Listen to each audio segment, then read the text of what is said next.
Chapter 1. Falcon 1 is down over. Do they even need to earn their freedom? All members of the Special Operations Force team from the Recon Division of the U.S. Army laughed at Nick's remark. Gideon, a 29-year-old man with black hair and an athletic build, a former Delta Force soldier and now the leader of the SOF team, smirked slightly. He knew exactly what that joke meant. The SOF team was the best among the Recon Division, tasked with high-precision sabotage, surveillance, and infiltration. Every operation had to be clean, accurate, and precise. They had already won countless battles by eliminating high-ranking enemy officers, making them the best of the best. Stay focused. Villanesia isn't the Middle East or Afghanistan. Villanesia was a small country that had gained independence from the US 10 years ago. In short, it was born through rebellion. Its location was roughly 540 kilometers northwest of the Hawaii military base. Luckily for them, the CH-47 Chinook could carry the entire team directly from Hawaii without needing aircraft carriers. That saved both budget and time. All team members were on board, along with logistics like food, ammunition, and cutting-edge tech like UAVs and portable anti-air systems. They had everything they needed for this covert operation. Lena had just finished checking the medical kits stored in one of the logistics crates. She returned to her seat next to Gideon. "Gideon?" Lena called out. Gideon turned toward her. "What's our plan?" Gideon nodded and motioned for Lyra to activate the holographic globe that projected the terrain and landscape of Villanesia. Villanesia wasn't as big as Manhattan, but the environment was full of jungle and swamp regions. Lyra stood up and began explaining Villanesia's topography to the rest of the team. She was an expert in technology, computing, and tracking. She was the brains behind all the SOF operations so far. The southern region is mostly jungle. We can land there. From the shoreline to the nearest village is about 2 to 4 kilometers on foot. Since the people there voted for a new government, we need to proceed carefully. Gideon nodded again and added that the locals had formed territorial guard units. There was suspicion that weapons were being smuggled in from somewhere in Asia, but the country of origin was still unknown. "We can't just charge into a village. Too risky." "Then what do we do, Captain?" asked Luke, the engineer and weapons expert of the team.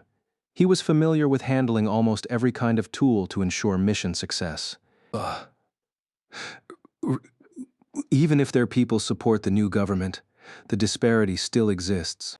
According to our intel from Villa City, some of the villages are struggling to get food, Gideon explained. He pointed at several of his teammates, instructing them to lead small scout teams into the city without engaging in combat, to gather information about what was really going on. Convince 1 or 2 of the villagers. Show them we're friendly. Once we win them over, the whole village will fall under our control, Gideon added. Exactly. And with that village secured, our UAV surveillance will be much more effective. Lyra followed up. We'll arrive in blast. An explosion rocked the helicopter engine. It startled everyone. Gideon's eyes shot open, so did the others. They immediately assumed the helicopter had been spotted, and enemy forces had launched an airstrike. Gideon rushed toward the cockpit to assess the situation. The 2 pilots were doing their best to stabilize the aircraft. Gideon's attention snapped forward. A massive storm cloud had formed in the sky. Thick, black clouds loomed above, and lightning cracked and roared across the heavens. Gideon squinted his eyes. What's going on? Weather's turning bad. Should we turn back? The pilot asked, glancing at him. He suspected the earlier explosion had been caused by a lightning strike. Flying into this kind of storm was dangerous. Gideon made the call to return and wait for better weather. The 2 pilots nodded. Report to the tower. Soft drop canceled due to extreme weather. Returning to base. Blast. Another explosion rocked the second engine, completely disabling both turboshafts. The pilots struggled to keep the helicopter under control as it was caught in the middle of a violent sea storm. Shit. Both engines are down. Mayday. Mayday. I hate to say it, but gear up with float vests and brace for impact. Gideon gave a nod. Despite the crisis, he maintained his composure. He returned to the cabin and briefed his team. Lyra and the others looked shocked, but as trained soldiers, they had already prepared themselves for events like this. Blast. The third explosion from a lightning strike ripped the helicopter into two sections that fell in opposite directions. The team was in full panic mode, strapping on their flotation gear as ordered. They plummeted from the sky, bracing for the impact with the ocean surface. Emergency signals were sent out from the pilots, requesting help from the nearest military base, Hawaii. Gideon narrowed his eyes. Never thought the mission would end like this. Crashing into the Pacific, failing before even reaching Villanesia. The helicopter hit the ocean and shattered on impact. The mission failed. 12 hours later, the sound of waves lapping against his hands and feet stirred Gideon awake. The smell of fresh air entered his lungs. The screeching of seabirds echoed in his ears, snapping him out of unconsciousness after being tossed by the sea for who knows how long. Slowly, Gideon opened his eyes. He found himself stranded on an island, lying on soft white sand. He looked shocked, confused, and stunned by what had happened. He remembered the crash. He and his entire team had fallen from the sky and slammed into the sea. Logically, he should have died. His body should have been torn apart. But he hadn't. His military uniform was still intact, helmet and all other gear still on him. He sat up and looked around. His gaze locked onto something. Lyra, Luke, and Lena had also washed up on the same beach, unconscious lying on the sand. Even more surprising, crates containing ammunition and food supplies had also drifted ashore, ending up in the same spot. That's suspicious, but I'll take it. What mattered most? His teammates were alive, just unconscious from the crash. Gideon got up and walked over, checking their pulses. Weak, but they were still breathing. It looked like they'd been out longer than he had. He was still missing 8 members of the team.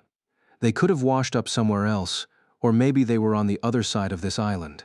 He turned his head and stared into the dense jungle. Kruk, is this Villanesia? Did the crash land us in southern Villanesia? No idea. He pulled out his phone and opened the GPS app. If it worked, he could determine their exact location. No signal. The GPS showed no data, no signal, no map, just blank coordinates, no terrain markers. Is this Russian interference? Gideon asked aloud.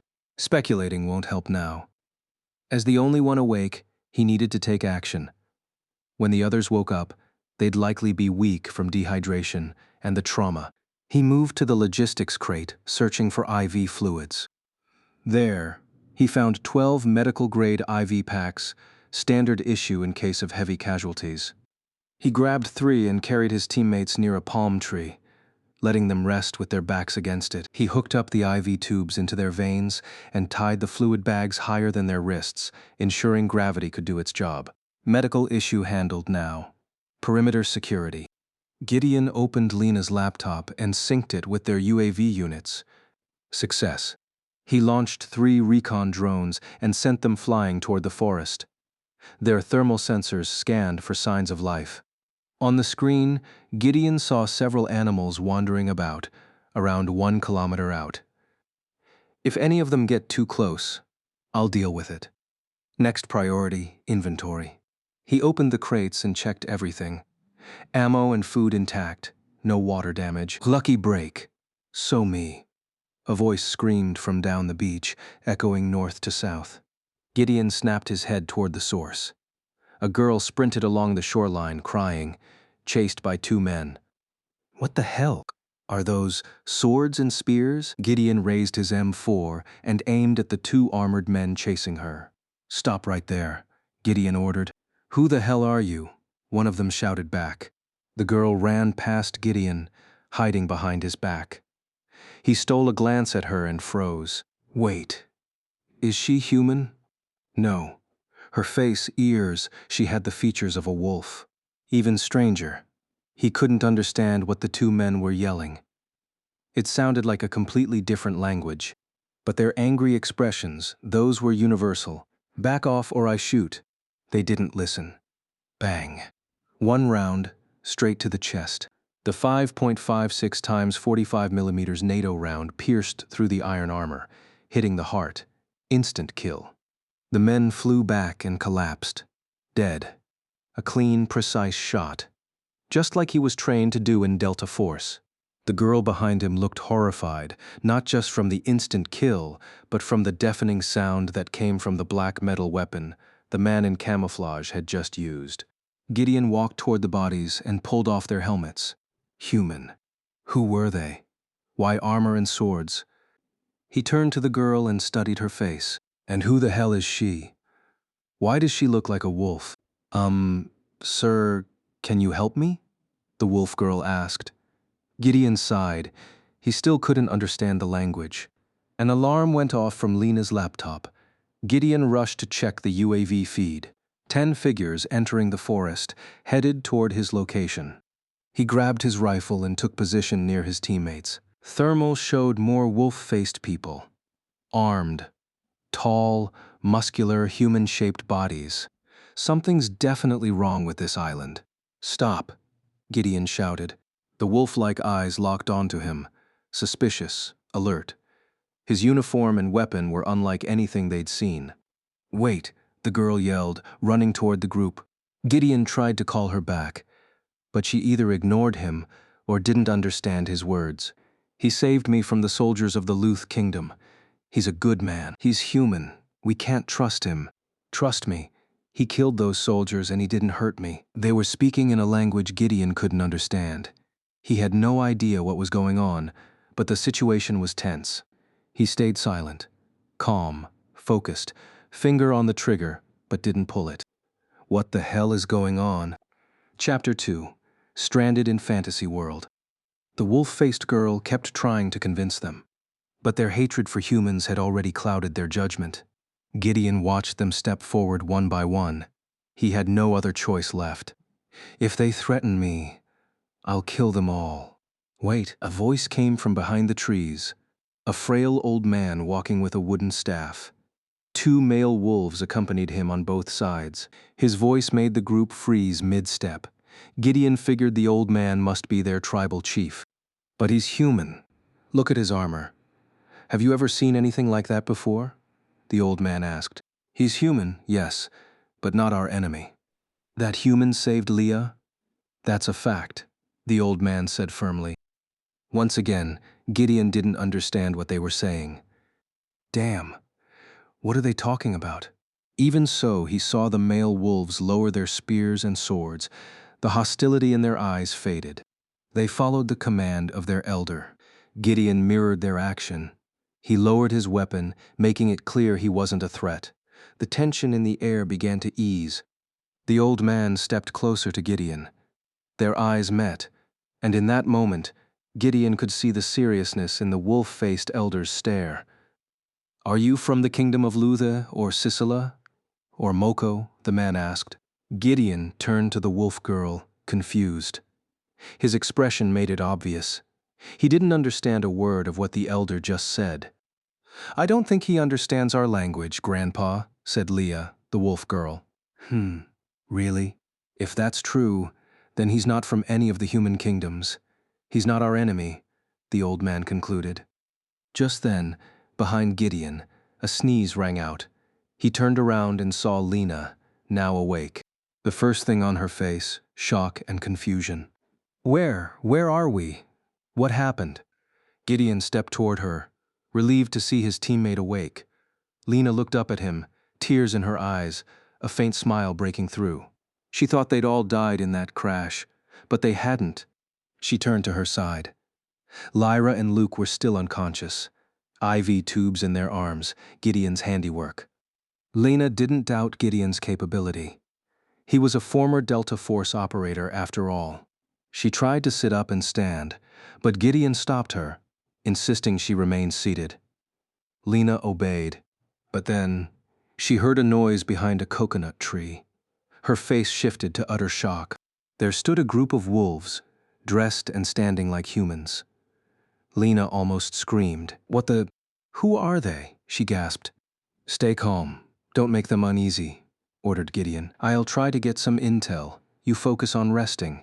Lena sat still, her eyes filled with fear and curiosity, but she knew Gideon was there. He'd protect her no matter what. Eventually, she managed to calm herself and lay back down. She left everything in Gideon's hands. Leah, yes, Grandpa, the wolf girl replied. Go back and rest, the old man said. Leah nodded. She and the wolfmen retreated into the forest. No fight had broken out, and that was a good thing. Only Gideon and the elder remained. Then, surprisingly, the old man bowed his head and smiled. Since he couldn't speak to Gideon, a friendly gesture would have to do. Gideon responded with a nod of his own. They went their separate ways, the old man returning to the wolf village, and Gideon heading back to the beach. Lena exhaled deeply, relief washing over her. Thank God, she muttered. She looked ahead. 2 armored bodies were lying on the beach. Their outfits looked odd. Who are those 2? She asked. No idea. But they were chasing the wolf girl earlier. This is all so strange, and it defies all logic. We fell from a high altitude at high speed. We should be dead, said Lena, the team's soft medic. Gideon nodded. He removed the enemy's armor, then dragged their bodies into the sea to be disposed of. It was way more efficient than digging graves. I was thinking the same. Are we the only 4 survivors? Lena asked. I can't confirm that yet. We'll rest here and set up a shelter nearby. Luckily, we still have supplies and gear. Lena winced, her hands sore. My veins are too small, huh? Bit tricky, sorry, said Gideon, checking the swelling near her IV site. It wasn't serious. I forgive you. You're not exactly a trained medic, she smiled. Gideon grinned and returned to the supply crate, pulling out the tent equipment. They'd sleep in the forest tonight, waiting for Luke and Lyra to wake up. The beach air turned from warm to cold. Darkness swallowed the shore. Chirping night insects called out, filling the silence. Gideon found a clear patch of ground he considered safe, perfect for pitching the tent. Lena was doing much better. She removed her IV and walked around, but she was still too weak for heavy lifting. Inside the tent, Luke and Lyra lay asleep. IV lines hung overhead, keeping them hydrated and stable. Gideon opened the main supply crate, unloading smaller boxes filled with ammo, food, weapons, and gear. No way he could carry the whole crate at once. Lena lit a campfire and began boiling water. She couldn't stop thinking about where they were, or what kind of people lived here. She sat on a log, sipping her favorite hot choco. Are those wolves the original inhabitants of this place? She asked. Gideon nodded. From the way they talk, how they act, how they follow a social hierarchy. Yeah, they probably are. You don't have to worry. The UAV is still in the sky, monitoring the area. If there's a threat coming, we'll spot it. She cleared her throat, but a bigger concern weighed on her. Power. Lyra's laptop wouldn't last forever. Without electricity, the UAV would go dark. Surveillance would stop, but judging by the wolf tribe's primitive look, Lena doubted they even knew what electricity was. Is it possible we're in another world? She asked. Gideon paused. He'd finished organizing everything. He sat next to Lena, pouring hot water into his mug, mixing it with coffee. Maybe. He'd thought about it, too. That crash. It may have thrown them into another reality. But logically, that shouldn't even be possible. Lena smiled and chuckled lightly, her eyes on the hot chocolate in her hands. We survived the crash and already broke logic. So why worry about it now? You're right. It was getting late. He didn't want Lena staying up too long. Gideon told her to rest in the tent with Luke and Lyra and to keep an eye on them. Lena nodded. No argument. She entered, checked on the others, and finally lay down. Only Gideon remained by the fire. He reached under his collar and pulled out his dog tag. Attached to it was a photo of his wife and daughter. Gideon squinted, his hand trembling. His heart was crying. As a soldier, he knew the risks of the job. But vanishing without a trace, that would tear his little family heart apart. I'll come home to you, I promise. The next morning. Captain, wake up now. Gideon stirred as Luke shook him roughly. He opened his eyes and saw Luke standing, awake and alert. He hadn't even noticed. He jumped up and turned. Lyra was awake too, wrapped in an aluminum emergency blanket designed to trap body heat and keep her from freezing. "When did you guys wake up?" "I woke at 2 a.m. Lyra woke around 4. Luke was already back in shape, thanks to the IV fluids and plenty of food. He'd fully recovered. But that wasn't what worried Luke. It was the black smoke rising in the forest. Lena had told Luke about the wolf tribe incident. His first reaction, excitement. Lyra's, panic. The 24-year-old man was a movie buff and novel reader. He had a theory about what happened, based on every film and book he'd watched. Lyra, however, was distressed. As an IT expert, she needed electricity, internet, and satellites. Without them, she was just a quiet girl with no tools. Gideon followed Luke's pointing finger. He froze. That smoke wasn't there before. Something was definitely wrong. "What happened? Did you scout the area?"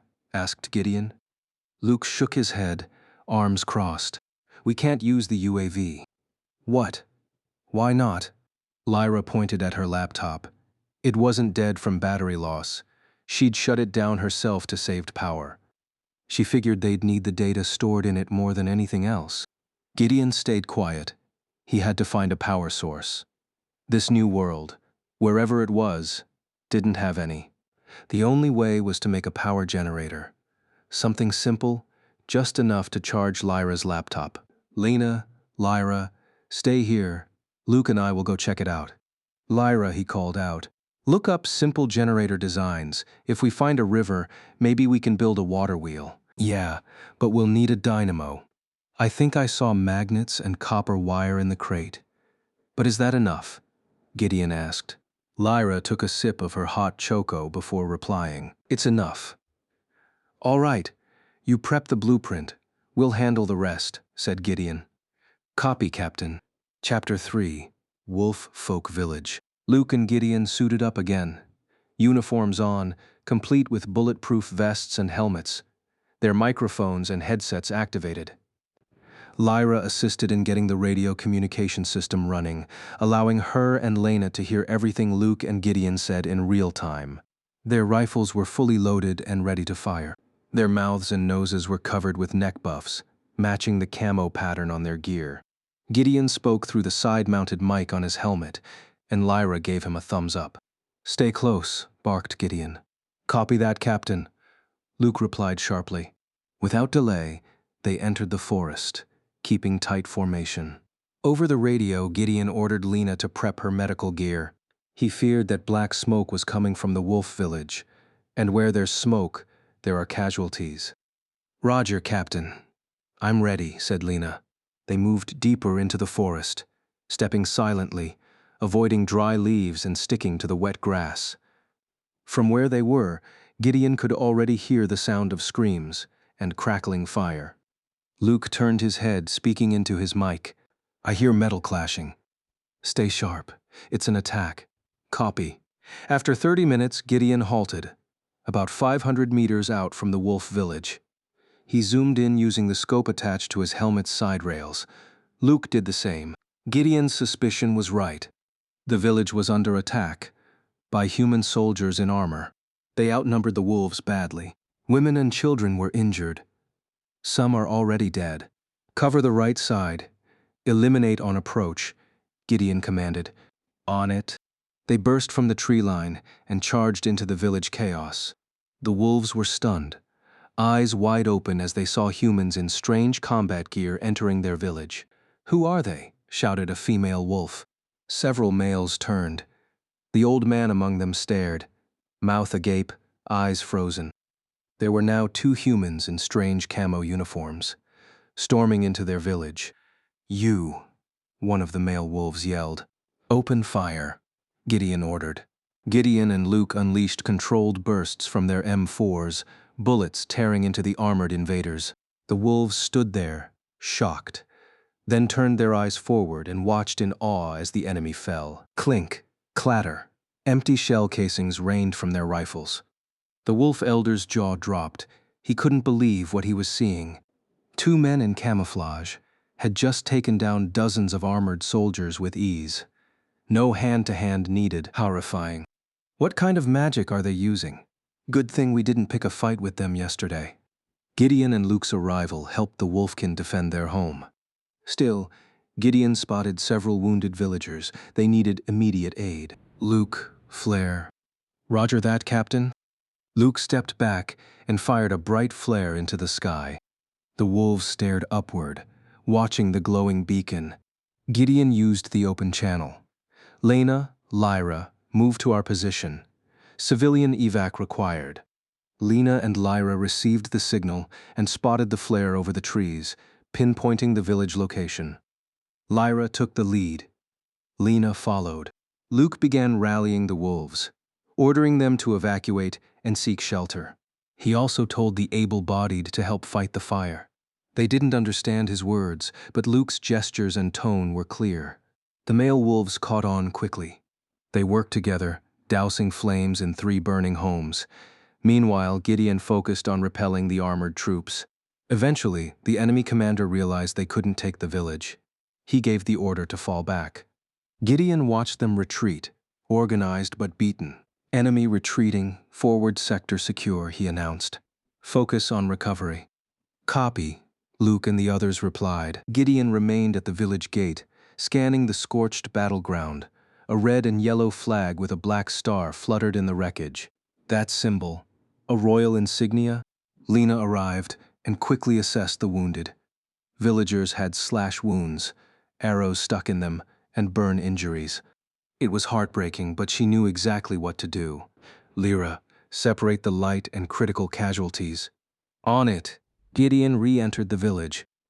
Luke was still at it, helping the villagers extinguish the final house fire. Lena and Lyra treated the wounded with full focus. 3 hours passed. The situation stabilized. The fire was out. The children treated, arrow victims patched up via minor surgery. Thanks to Lena, lives were saved. A wide smile crossed her face as she saw recovery setting in. Village rescue complete. Well done, said Gideon. Clap, clap, cheer. The village erupted in applause and grateful howls. They'd misjudged these humans, and now they owed them everything. The wolf elder stepped forward, kneeled, and let out a long, echoing howl. All the villagers joined in. It was their highest form of thanks. Gideon smiled, unsure how to respond. But as a soldier who fought for justice, this was simply his duty. Luke walked up, pulled down his neck buff, and joked, "You think we should howl back? If you want to become a wolf, knock yourself out." Lyra approached Gideon with a report. Captain wound count, 12 minor, 7 critical. Lena's handling the rest. Gideon nodded. He trusted Lena. No need to interfere. We don't know what's coming next. Stay alert. No sudden moves, Gideon warned. Yes, Captain. Slowly, communication with the Wolfkin improved. Gideon didn't speak their language but used hand signs. Some of them caught on. From the village's edge, he spotted a river, its flow strong and steady, perfect for a water turbine. He walked there, accompanied by a male wolf who introduced himself earlier, Bian. Gideon called him by name. Bian turned. That was it. Bian. Lyra followed them to the riverbank. She crouched, testing the water's flow. It was strong, ideal for spinning a water wheel and generating static power for her laptop. This spot is perfect. I estimate 15 liters per second flow, enough to turn a small turbine. Is that enough to charge your laptop? Gideon asked. It should be. I've drawn up a blueprint, but I'll need some extra materials. Luke and I will get them, Gideon said. Bian made a gesture, lying down, then pointing to the ground. Gideon narrowed his eyes, trying to figure it out. Lyra nodded, interpreting for him. He's offering us a place to stay. Is that so? What do you think? Lyra asked. If they're okay with it, I'll accept. At least now we have a foothold in this world, while we figure out how to leave it, Gideon replied. Lyra cleared her throat and called Luke over, ordering him to break down their tent and bring their supplies to the village. Gideon stayed behind with Bian. Suddenly a girl approached, carrying a book. It was the same girl he'd saved the day before. She handed him the book, and he took it. Inside, it contained writing, along with pronunciation guides. "She's trying to teach me their language," Gideon muttered. He flipped through the pages. It was thick and well-structured. No idea how long it'll take to become fluent. But this book, it was worth more than gold. With their language in hand, he could gather vital intel for the team. Thank you. Chapter 4, Technology as a New Magic. That afternoon, the wolf village was attacked by armored soldiers from another kingdom. However, that night they held a feast to welcome their saviors, Gideon and the Camo team. Gideon was more than welcomed in the Wolfkin village. Thanks to his help, they didn't have to start everything from zero. They could stay in the village and repair what had been broken. Luke looked relaxed with the other wolves, drinking their local liquor and eating rabbit and deer meat they had hunted earlier that day. Gideon gave a small smile. At least they can rest for a while. Lyra and Lena were also sitting at the feast, eating whatever the villagers had served. One of the wolf girls came to Lena and handed her a flower as a thank you gift for saving her father from a serious arrow wound. Lena felt touched. She accepted the flower and gently patted the girl's furry head, seeing the bravery, honor, kindness, and responsibility of the Camo team softened the wolves' opinion of humans. They began to open up and accept the Camo team's warmth. As the night grew late, the crescent moon hung directly above. One by one, the villagers returned to their homes to rest. Gideon and his team were given a wooden house. It had not been lived in for 5 years. It used to belong to the village elder.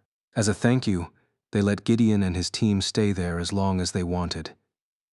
Gideon felt glad and relieved. There were 4 rooms inside, one for each of them. Luke was already fast asleep from the strong liquor. Lena and Lyra were out too. Gideon was the only one still awake. He opened a book that the girl had given him, trying to read it even though he didn't know how to pronounce the letters. "I should ask someone to help me pronounce these words." Gideon got out of bed and stepped outside, holding the book. He wore only a green t-shirt and long pants. He turned and saw several male wolves working together to bury their fallen comrades. There were 5 wolves who died, 4 males and 1 female. They had died in different ways during the battle. Gideon grew curious. He started walking toward them, but his steps were blocked by Bion. Bion came over and shook his head, as if to say that a human like Gideon should not witness the wolf burial ritual.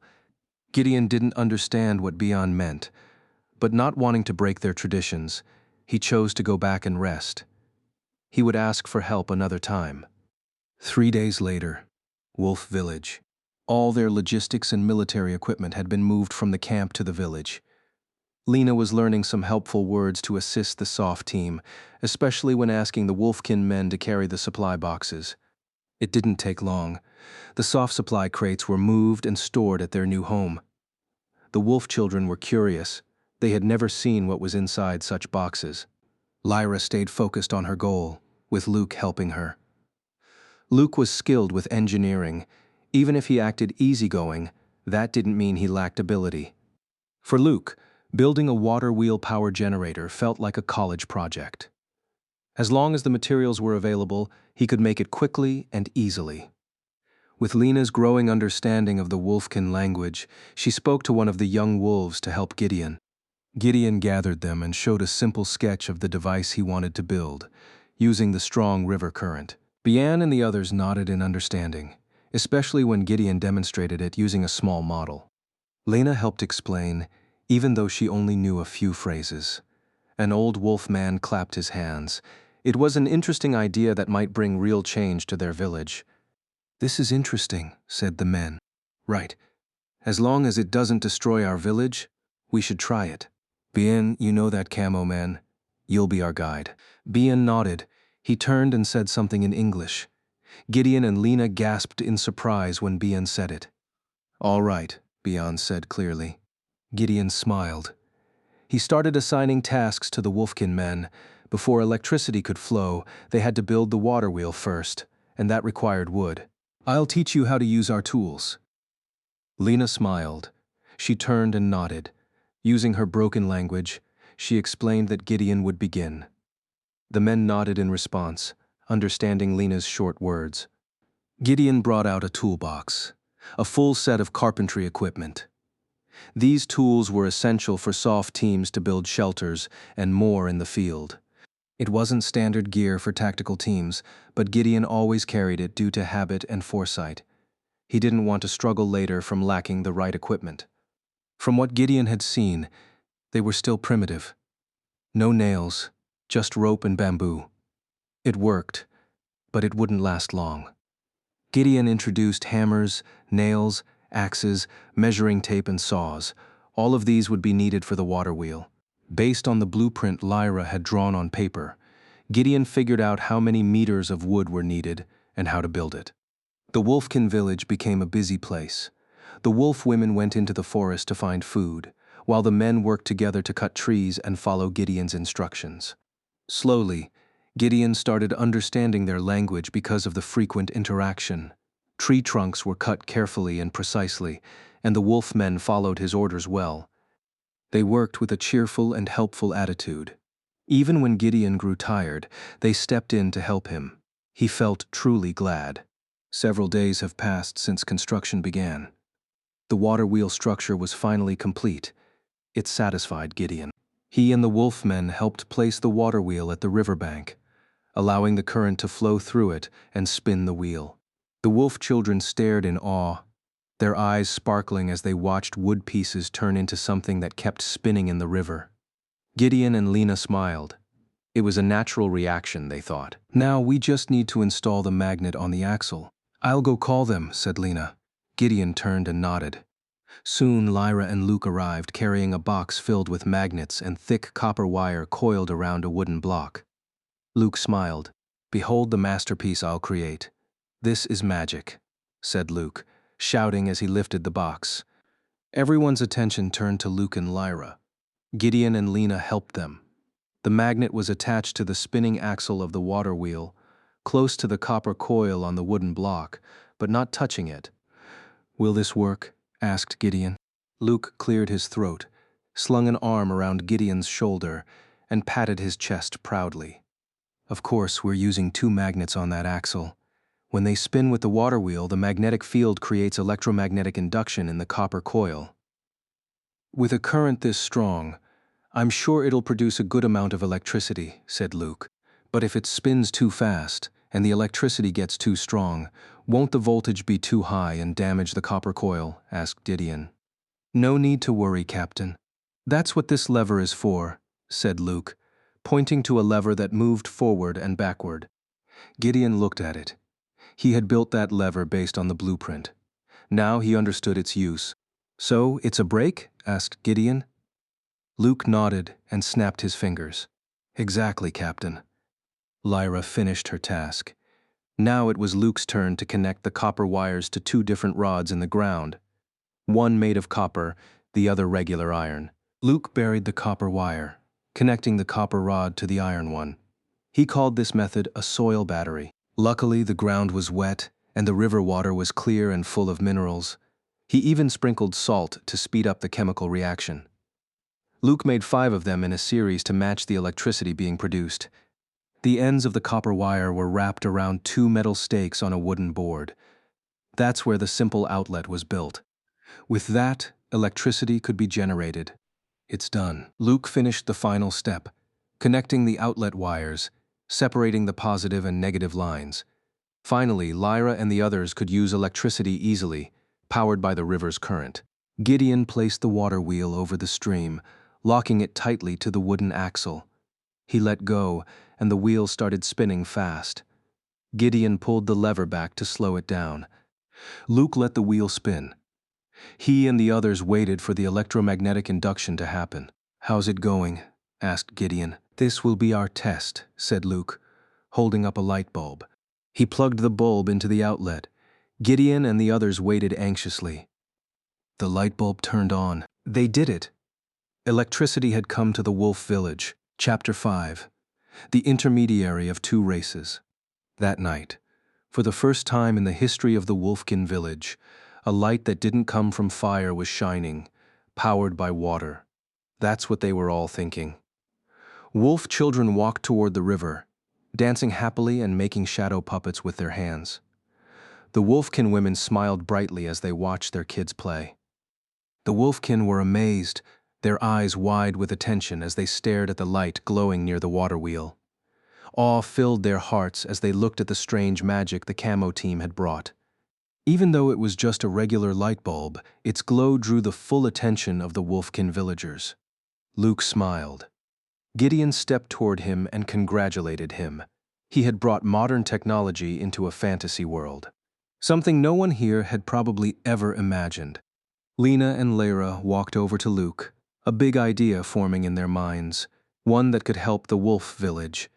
The soft team gathered to talk about the idea from Lena and Lyra. Meanwhile, the wolf villagers stayed near the water wheel, still watching the glowing bulb.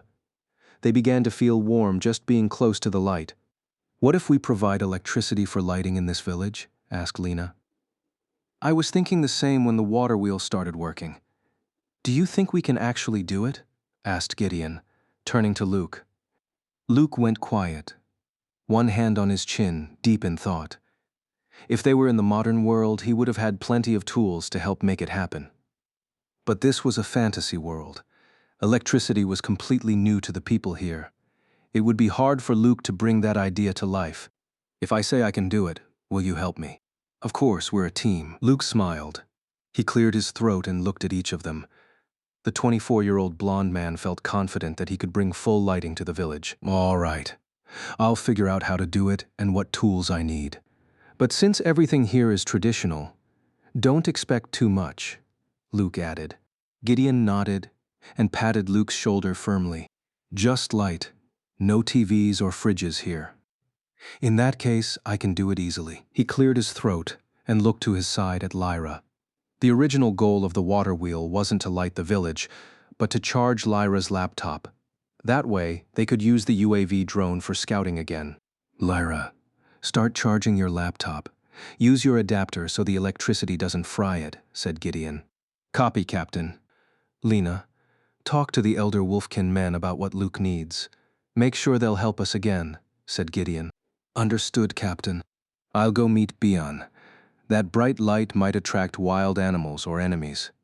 I need to set up a perimeter and guard posts."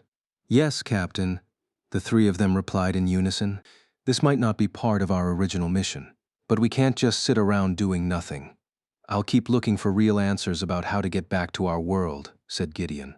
"Until then, we help this village." "So this will be our military shelter, right?" Luke asked. Gideon smiled. It had been a long time since he heard that word. Shelter was often used by tactical teams for frontline supply posts and more.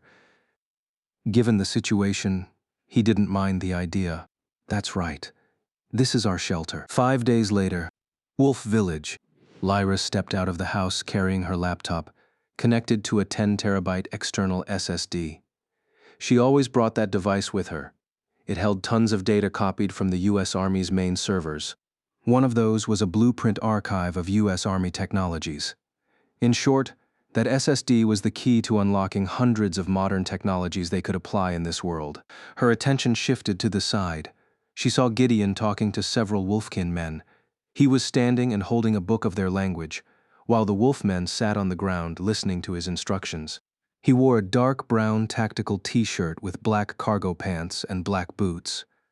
The mixed cotton fabric made it comfortable for Gideon to wear. But that wasn't what caught Lyra's attention. She noticed Gideon struggling to speak with them. He kept flipping through the book, trying to find the right words. Bion stayed close to help him. Seeing his struggle gave Lyra an idea. Maybe this time she could use her skills to make communication between the SOF team and the villagers easier. She returned inside and sat at the wooden desk. She pulled out her phone and connected it to her laptop. Lyra opened her code editor and began programming. Yes, she planned to create a simple mobile app, a translator from English to Wolfkin language and vice versa. For Lyra, a programming and debugging expert, building a two-language translator app wasn't hard. At the very least, she needed a dataset from 2 different databases, one for English and one for the Wolfkin language. For the second database, she needed someone to help provide samples. She already had the first one from a previous app she'd built. "I need samples to build the Wolfkin language database." "But who can help me?" Lyra thought, resting her chin on her hand. The front door opened. Lena entered, carrying her white medical box. Her eyes drifted forward, noticing Lyra working on her laptop. Lena walked over and leaned in, curious about what Lyra was doing. She saw Lyra writing code for a program. "You're building an app?" "Yes. I'm planning to make a translator app," Lyra said. "Wow, that would really help us." "I thought so too, but I'm missing the language samples for their side." "Do you know anyone who'd be willing to help?" asked Lyra. Lena nodded quickly. She knew exactly who would be the best person to help Lyra. She set her medical box down and walked out without saying another word. Where's she going? Soon, Lena returned with a female wolfkin. The two were already friends, and the wolf woman had taught Lena much of the wolfkin language. Lena was sure she'd be able to help Lyra. "Is she the one?" Lyra asked. "Yes, she's my new friend. She can help you." Lyra was silent for a moment, then nodded. The wolf woman sat near the wooden table, staring curiously at Lyra's tech setup. Lyra started collecting sample data. She asked the wolf woman to say her own language version of whatever word Lena gave. Luckily, the wolfkin language was simple, with no grammar or strict rules. Lena said, "Hello." The wolf woman replied with a word in her own language. Lyra wrote it down using Latin letters since her model couldn't accept foreign characters. They kept at it from morning until night. Lyra collected around 2,500 parallel data samples between the two languages.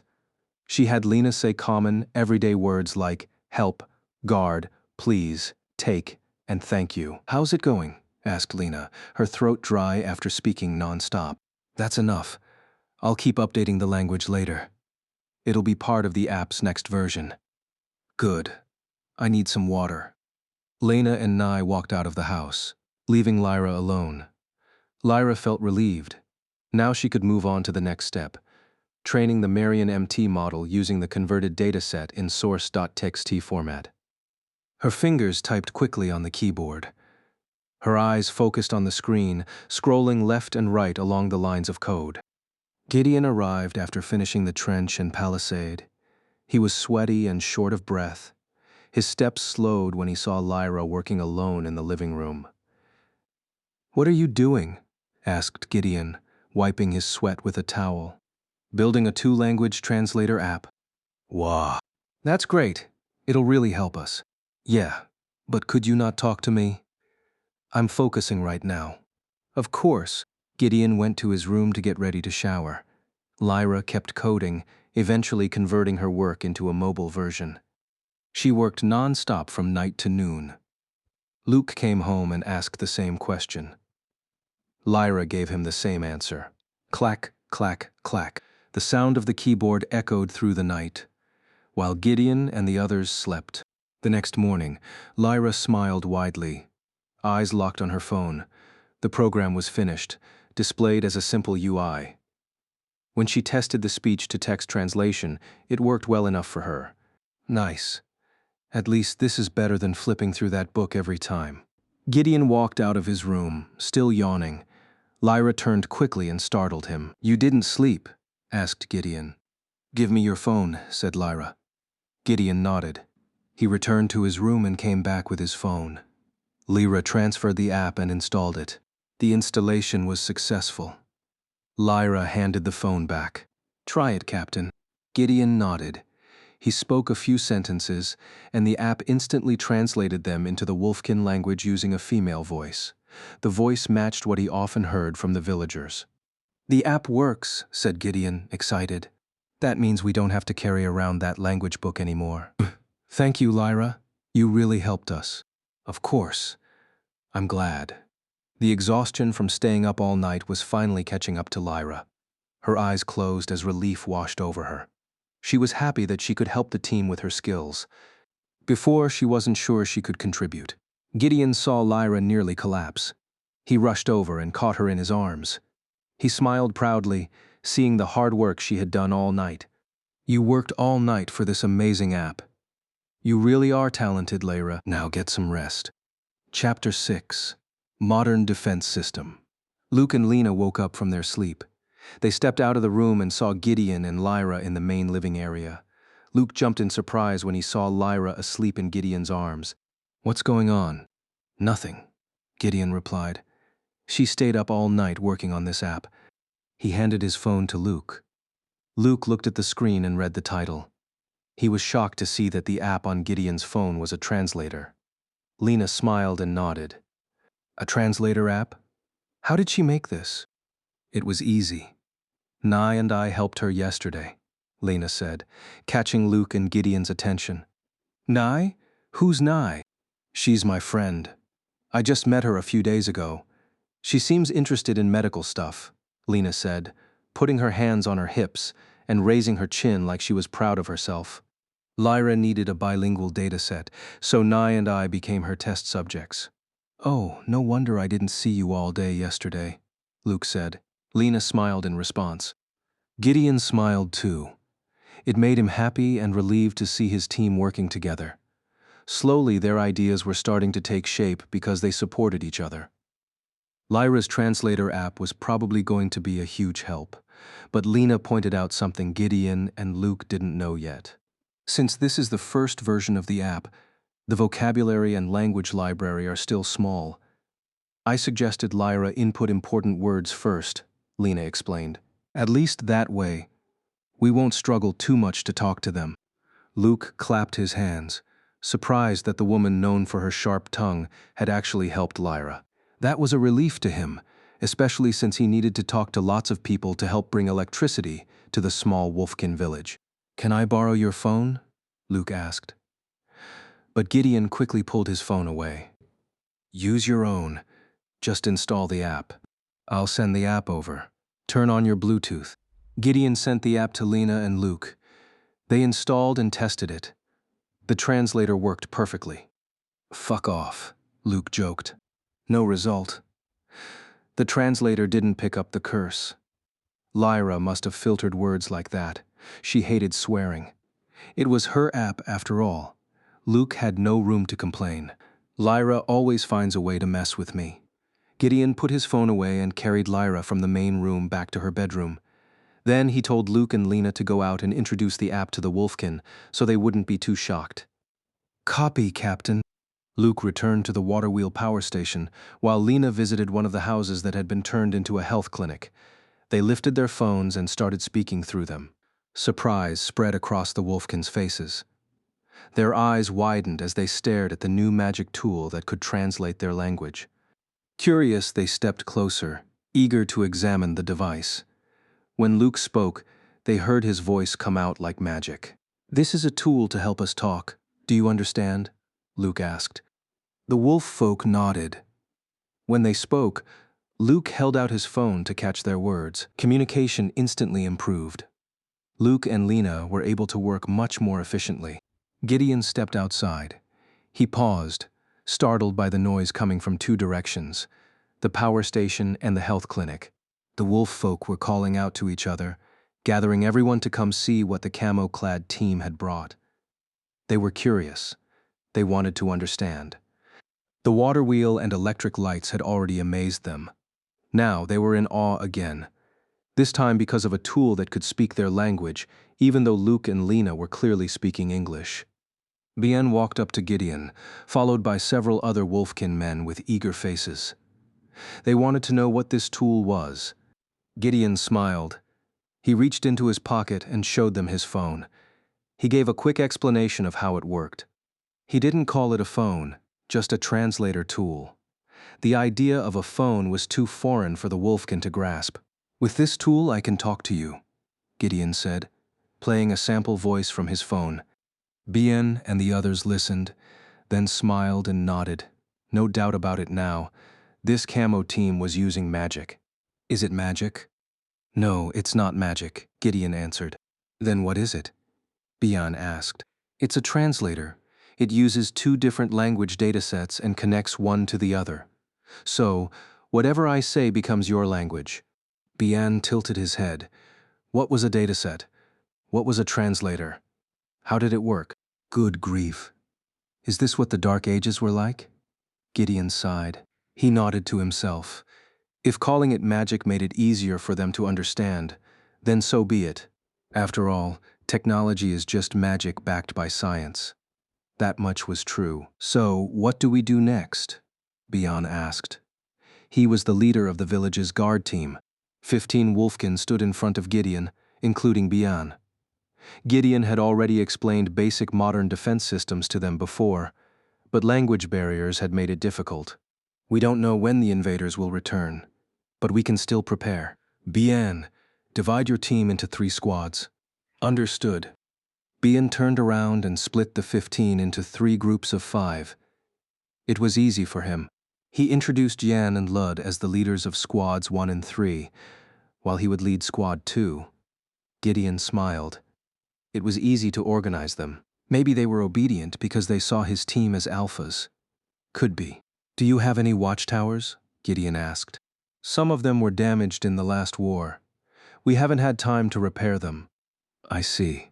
Well then, I know what you can work on. Gideon took Squad 1 with him. They stepped out of the village and did a quick survey of the land, checking terrain and surface features. He hadn't used his UAV drone yet. Lyra was still sound asleep. But usually, watchtowers were built up to 300 meters from the center of a village, tall enough to give a wide view. After 30 minutes of walking around, Gideon found 2 suitable spots, one on a hilltop and one to the east. Luckily, the west was rocky hills, hard for enemy troops to cross. The south was the coastline, not much of a threat. We're going to build new watchtowers. Where? Jan asked. Gideon pointed toward the east and up to the hilltop. Human invaders had come from the north before. The rocky hills stretched from the west to the north of the village. A tower up there would help the wolfkin spot enemies earlier. Jan looked in both directions, then nodded. Attacks from the east were rare, but not from the north. They still feared more invaders would come. All right. We understand. Squad 1 split into 2 smaller teams to build watchtowers in both places. Gideon nodded, then turned his attention to Squad 3, led by Lud. Your village walls are strong, but we need palisades. Palisades? They're defensive fences, wooden, with sharp ends. We'll shape them along the wall. Gideon pointed from north to east. That was the area needing stronger defense. Without palisades, cavalry could break through. How do we build them? Cut large logs into medium-sized wooden stakes. Don't make them too small. Sharpen one end, then plant the stakes in the ground, angled forward. They need to be taller than your village walls, Gideon added. Lud listened closely. He got the idea, more or less, but still looked unsure. Gideon stepped forward, inspected the ground, and told them to dig a trench 1 meter deep. That way, the stakes would sit higher. Try building one. I'll check it afterward. Got it, Lud said. Then, Gideon turned to Squad 2, Bion's group. They would be the recon and surveillance team. There weren't enough radios to go around, but Gideon had another idea. A whistle. This is a whistle, he said. Bian and the others nodded. Gideon showed them how to use it. He tried teaching them Morse code, but for now, he stuck with simple tones. Pip, pi, rip. Pip. Bian flinched. He'd seen humans use something like this before, but didn't expect Gideon to have one too. Gideon blew the whistle in 3 patterns, an emergency code known as SOS. The sound echoed through the village, catching the attention of wolfkin children and even making the adults stop for a moment. That's a danger signal. 1 short, 1 long, then 1 short. Do you understand? Gideon asked, handing the whistle to Bian. Bian studied it, then brought it to his lips and gave it a try. Pip, pi, pipe, pipe. The sound startled him, but he was excited. The rest of the team took turns testing it out. Gideon smiled, hands on his hips, watching how quickly they caught on. Never thought I'd see a wolf blow a whistle in my life, Gideon thought, chuckling. He handed them 2 more whistles and split Squad 2 into smaller patrol units. Never blow it unless the village is really in danger. Understand, he warned. Bian and the others nodded. They started their patrols in different directions. Gideon felt relieved. Lyra's translator app was already proving to be a lifesaver. Luke walked up to Gideon, wiping sweat from his face. Wolves with whistles. Not something you'd see on Earth, huh? Nope, only here. Chapter 7. The Dangerous Side of Technology. What about the electricity? Gideon asked. Luke smiled. It's in progress. This place doesn't have the materials I need, so you'll have to wait a bit longer. Gideon nodded. He only knew a few things about electricity, but Luke was the expert. If Luke said so, then he'd just follow his lead. I'll leave the electricity to you. Do I look like Thor already? Thor? What are you talking about? A female voice startled both of them. They turned and saw Lena walking over, a stethoscope around her neck. She was wearing a white doctor's coat over her tactical t-shirt and black cargo pants. Her white hair was draped over one shoulder, tied at the end with a simple hairband. She stopped beside them. I brought electricity to this village. You may call me the god of thunder. More like the god of nonsense. Hey, that's rude, Luke said, giving her a look. How's the medical center? Gideon asked. Lena turned to him. One by one I can discharge the patients. There's no real threat to their health as long as I'm here to care for them. That's good. I'm glad you're here. Save your compliments, Captain. You know what I can do. Gideon walked past them, gazing over the Wolfkin village landscape. So many things had changed since their arrival. Things more advanced than the locals could possibly comprehend. He was sure the rest of the world here still relied on torches for light and horse-drawn carts for travel. Trying to modernize an entire world was no easy task, maybe even impossible. We can't stay in this world forever, Gideon muttered. Are we going exploring? Luke asked. There's too much we don't know about this world. Our ignorance is a weakness. I feel the same, Lena replied, folding her arms. Even if we help them, the four of us can't change a civilization, she said, walking up to stand beside Gideon. Civilization, isn't it a bit early to use that word? Luke said. They still need to go through all the different eras. The Industrial Revolution hasn't even happened yet. Exactly. We're bringing them tech way beyond their current state. I'm afraid it could become a threat to this world, Lena said. Gideon let out a slow breath. In times like these, he had to make decisions about what they should or shouldn't teach. The most important rule: don't introduce anything too advanced. Listen up. If they need tech, we provide it. If they need medicine, we give it. If they need training, we train them. But never explain how it works. Do you understand? Gideon said. Understood, Captain. Luke and Lena raised their hands and gave him a military salute. Gideon stayed quiet for a moment. This was his precaution, to make sure their technology wouldn't be misused by the Wolfkin. He still didn't fully know their true nature. If he gave them guns and taught them how to use them, it could lead to bloodshed, something he didn't want. For now, none of them truly understood modern technology. They could help with manual tasks, but they had no idea how a blueprint worked. If Gideon's team ever had to leave the village, things would go right back to how they were. No one would know how to maintain the tools they left behind. While the three of them were still talking, they saw their shelter door open.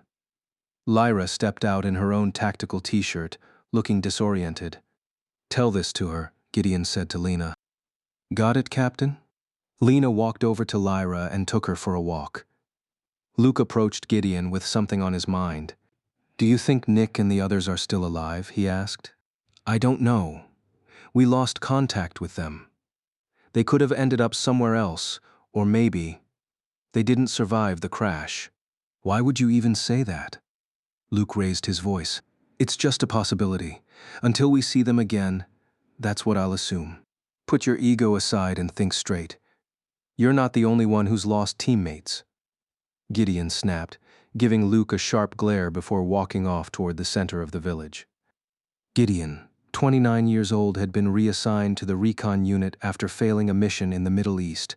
Because of one decision, 9 Delta Force soldiers had died at the hands of insurgents. He was the only one who made it out alive, but that judgment cost him. Command transferred him out of Delta and into Special Operations Forces. Compared to Luke, Gideon had experienced the real horrors of war, and the weight of losing his own team. Luke had no idea how much Gideon worried about the others. 2 days later, Wolf Beastkin Village. Gideon, Lena, and Lyra listened as Nye spoke.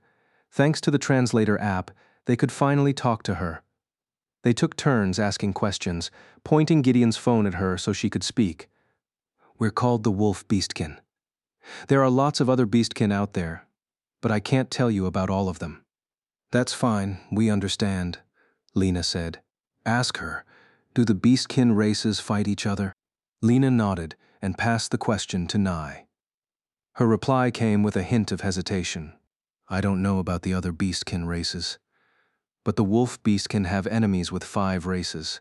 Humans, orcs, elves, bears, and lions. We're not hostile with the rest, mostly because they're afraid of us, Nye added with a loud laugh. One of the superior races, Gideon thought. Ask her where the human kingdoms are, Gideon said. Why don't you ask her yourself? Lena said, handing him the phone. Gideon took it and spoke into the translator. Nay listened. Is there a human kingdom? And which one attacked your village recently? That was the Moko kingdom. There are 3 human kingdoms, Luth, Sisila, and Moko. Luth is the biggest. Moko is the smallest, Nye explained. What's their social structure? What about their economy? Which one is strongest? What's the diplomatic status between them? Before he could go further, Lena grabbed his phone and stopped him. Gideon blinked, startled. Let me ask the questions. You go outside, Captain. Wait. Weren't you the one who told me to ask her directly? I told you to ask, not to interrogate. Just let me and Lyra handle the info gathering. You'll get the intel later. Gideon went quiet, then cleared his throat and nodded. He left it in Lena and Lyra's hands. Nye clearly felt more comfortable speaking with them.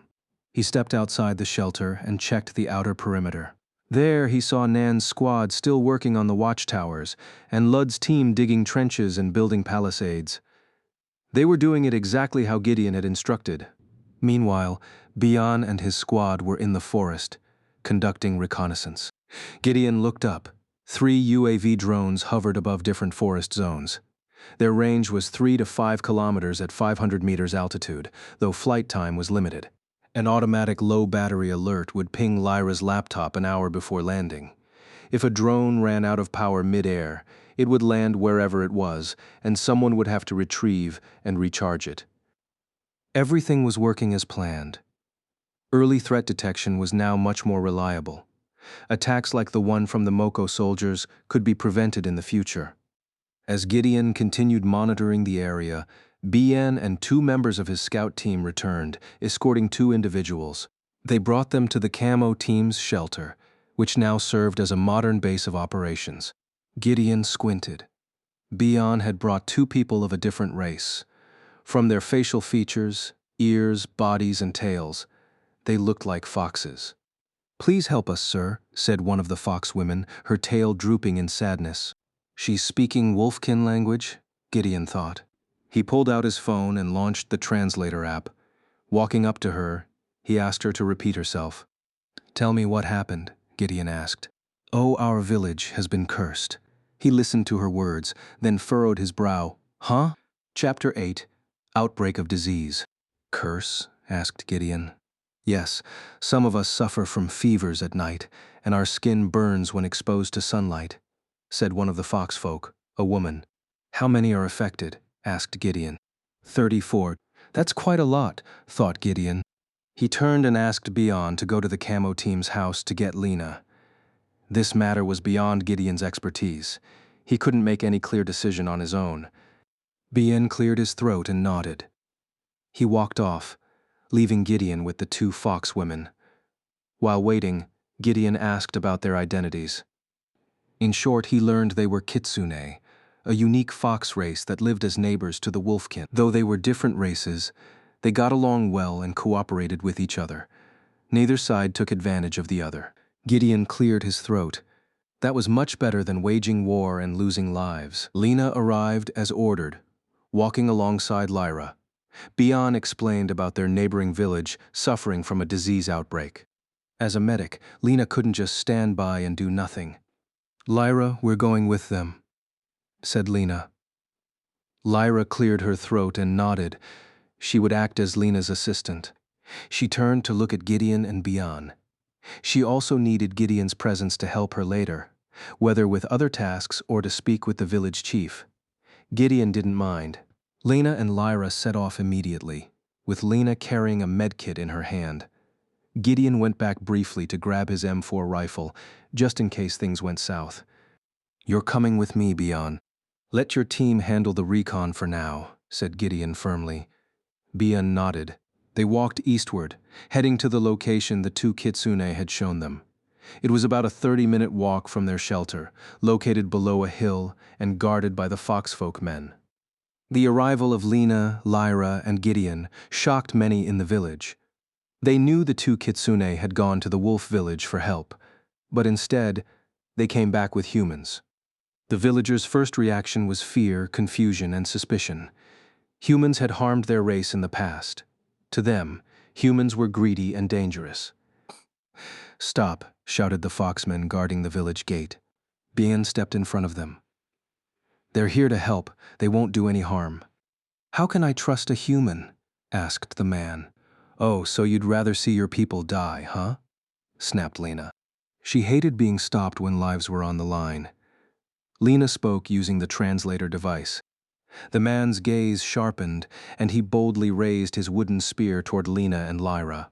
Gideon responded by raising his M4. Tension instantly filled the air. "Humans are not allowed in our village," he barked. The two kitsune tried to calm him, calling out for their village chief. Hearing the commotion outside, a woman from inside the village came to deliver the chief's message. "The wolf folk are with them. Let them in and deal with this curse," she said. "But they're humans. Bian wouldn't come with them if they were evil, do you understand?" "Chich!" After a long silence, the gatekeeper finally allowed them in. Lena and Lyra followed the two kitsune, while Gideon and Bian came behind them. Gideon noticed the burning hatred in the villagers' eyes, as if their presence was unwanted. What did humans do in this world to make them hate us so much, he wondered. The first thing he noticed at each home was a stone talisman. That's right. They had stone charms hanging in front of their houses, hoping they would ward off the curse afflicting their families. Gideon couldn't confirm if curses or magic were real yet. Lena's medical check would prove everything. The two kitsune women stopped in front of a large round building with 2 floors. It was the home of the kitsune tribe's chief. "Excuse us." Lena, Lyra, and Gideon entered politely, removing their boots and walking barefoot inside. Lena opened her medkit and handed out 3 masks for herself, Lyra, and Gideon. She was being protective. There was a chance this curse was actually an infectious disease, possibly spread through droplets or similar means. Masks were mandatory. The 3 of them went upstairs and entered the chief's bedroom. Gideon and the others were surprised. They had expected the kitsune chief to be an old man or woman, but they were completely wrong. A young woman opened her eyes and slowly sat up from her bed. Lena saw a mosquito net hanging around the bed, with only minimal light coming in from a small torch. "She's young," thought Gideon. The woman sat up and turned toward them. The first thing she did was smile. She welcomed the guests from the wolf village. "Sorry for the trouble," said the woman. Her voice was hoarse and shaky.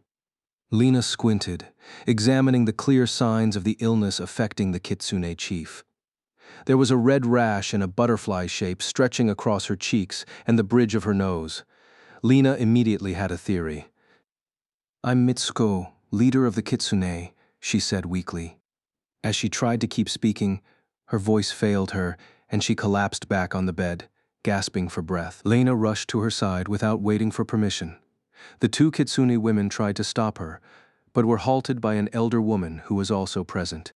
Lyra followed Lena and began writing in her notebook, documenting the disease, its causes, symptoms, and potential treatments. Gideon stepped closer and pulled back the mosquito net, looking at Mitsuko's pale face and the rash on her cheeks and nose. It was so symmetrical, it almost looked like a painting. One of the elders stepped closer and explained the so-called curse afflicting Mitsuko and others. "It's the curse of the midnight butterfly. She's been marked. The spirit of the night has chosen her body. This is not a matter for humans, said the elder. Gideon helped facilitate the translation into English. Lena didn't respond.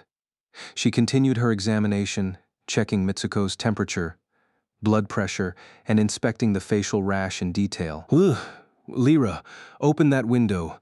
Let the sunlight touch her, said Lena. Lyra nodded. She opened the window and let the sunlight hit Mitsuko's body. A-A-K-K-K-H. Mitsuko cried out in pain. Her skin reddened instantly, like the sunlight had burned her. The elder was shocked. What are you doing? She screamed in panic. Lena ordered Lyra to close the window again. The reddish rash on Mitsuko's hand remained visible, but she no longer seemed in pain, just deeply exhausted. Do all the villagers have similar symptoms? Lena asked, glaring at the elder. Yes. They cry out in pain when exposed to sunlight. It's the night spirit's curse. Forget your thoughts about spirits. This isn't a curse. It's an autoimmune disease. A disease, the elder echoed, confused. Lena stood up and turned toward Gideon, who was watching closely. Lyra stood beside her. It's lupus, Lena said. Isn't lupus non-contagious? Asked Gideon. Lena cleared her throat and nodded. Right. I also need to examine the other villagers and see if they're genetically connected. My guess is it's hereditary. Diseases like lupus are autoimmune. They're hard to cure completely, Lyra added. True. But we can manage it. At least prevent it from getting this bad. She turned again to look at Mitsuko. This is a mild case. I can still treat it with basic meds. Lena opened her med kit and took out ibuprofen for inflammation and joint pain and to prevent flare-ups. But Mitsuko had to take it regularly, no more than twice a day after meals. But we can't keep treating her with painkillers forever, said Lena. We need to target the root of the disease. There's no tech that can cure lupus, Gideon replied. Yes, but we can ease the symptoms without causing long-term side effects, Lena insisted. Gideon and Lyra glanced at each other and nodded at the same time. If that was Lena's plan, they would support her with everything they had. So what's your plan? Asked Gideon. Lena turned, took Gideon's phone and addressed the village elder. I need all the herbs you have. Bring them to me. All of them? Yes, all of them, Lena snapped. Very well. The elder left with the two kitsune women. They exited Mitsuko's room and left Lena in charge of her care. Lena turned to Lyra. She needed her help on this. I only know a few herbal plants by their traits. Maybe some of them look familiar. Do you have a database about it? She asked. I'm not sure, but I once made a program for a military hospital. I might find something in it. Good. Gideon called Lena. What? Go back and bring the emergency tent.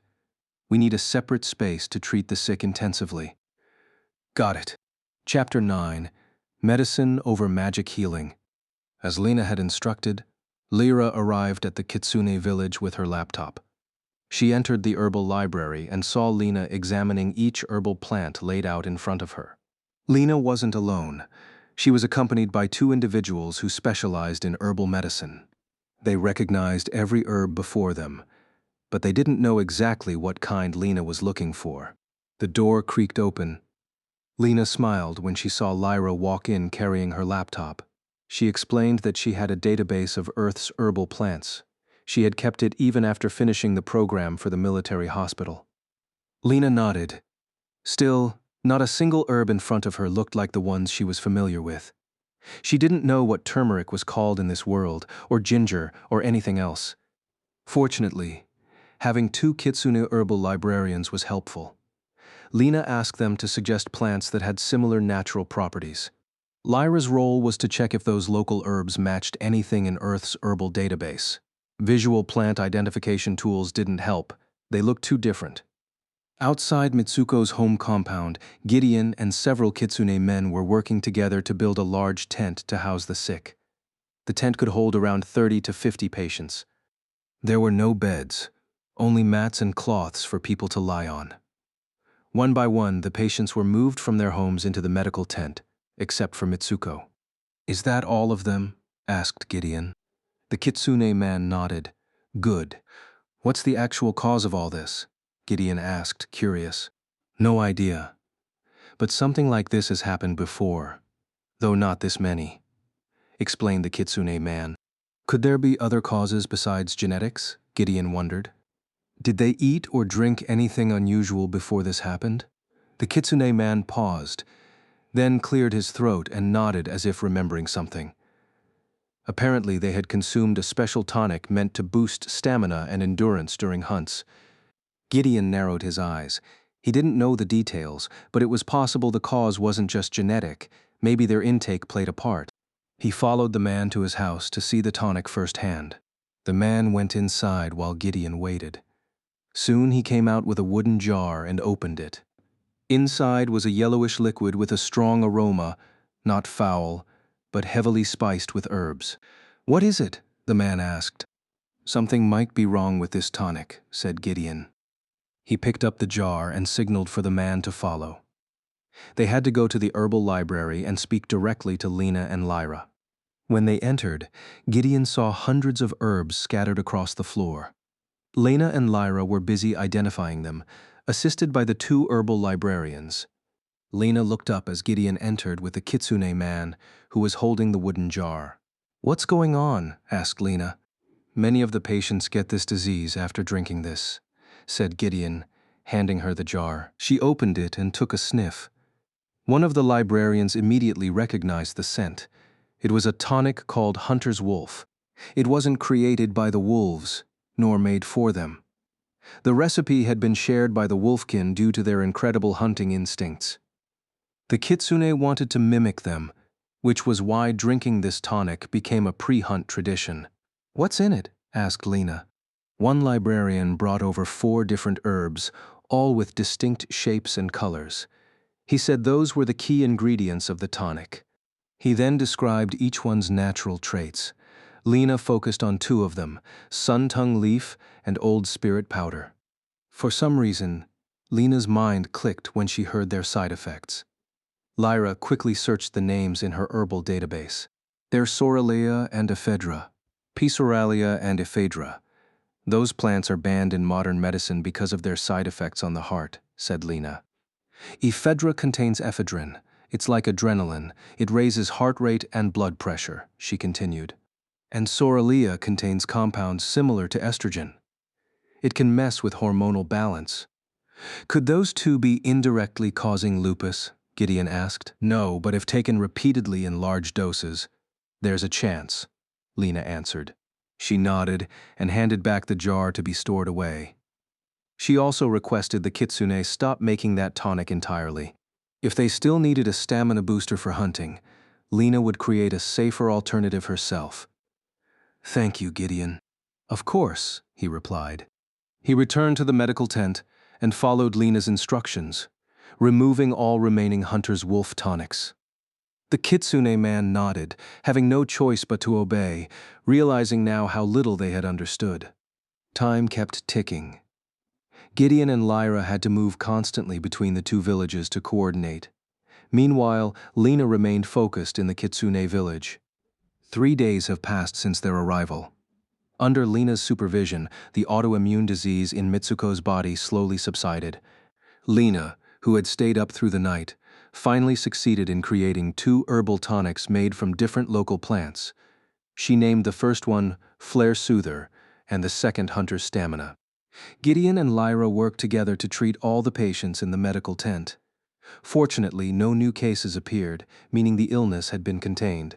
They fed and cared for the patients, letting them rest all day. Unlike ibuprofen, herbal tonics worked slower. Results might only show after 5 to 7 days. Still, that was far better than doing nothing at all. From time to time, Lena came to check on the patients, especially at night. Their fevers had calmed, fatigue was fading, and the rashes on their faces were slowly disappearing. Goddess of the Night? That's the name the villagers gave Lena, Goddess of the Night. They had faced similar outbreaks before, which took months to recover from. But since Lena's arrival, the haunting illness began fading in just a few days. Lena approached one of her kitsune patients, a woman. She stroked her hair gently, offering comfort and emotional support. People with lupus needed psychological care as well, to help their minds signal the body that things were okay. You'll be all right. Just rest. The patient smiled and nodded, falling into a deep, peaceful sleep as Lena had advised. Gideon entered and called for Lena. They needed to evaluate the situation.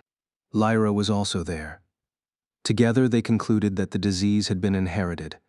Most of the patients were related, family members from the same bloodline. Additionally, the Hunter's Wolf tonic had worsened their flare-ups due to the effects of ephedra and soralia. Fortunately, the villagers had started switching to Lena's Hunter's stamina instead. "How long until they fully recover?" asked Gideon. "I'm not sure, but I'm optimistic they'll be fine soon," Lena replied. "I've compiled all the herbal data from the past few days," said Lyra.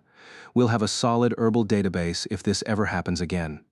"That'll help us a lot going forward," Gideon agreed. "So here you are," said Mitsuko. Gideon, Lena, and Lyra turned. They saw Mitsuko walking out of her home, looking healthy again. The rashes on her face had completely vanished, thanks to Lena's medicine.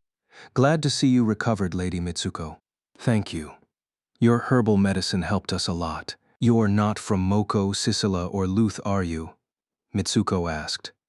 Gideon nodded. "No. We're from a different world. I don't know what your world is like, but it must be full of wonders, right?" she said. Lena and Lyra smiled. Gideon glanced at them both, then looked back at Mitsuko. There was something he had to ask. The wolfkin hadn't been able to give him a clear answer. "There's something I want to ask you if you don't mind." "Go ahead," Mitsuko said. "Is magic real?" Chapter 10. No affinity, no magic. Magic? Yes. I realize that this world is different from mine, so there's a chance magic exists here, explained Gideon. Mitsuko fell silent for a moment, then smiled and nodded slowly.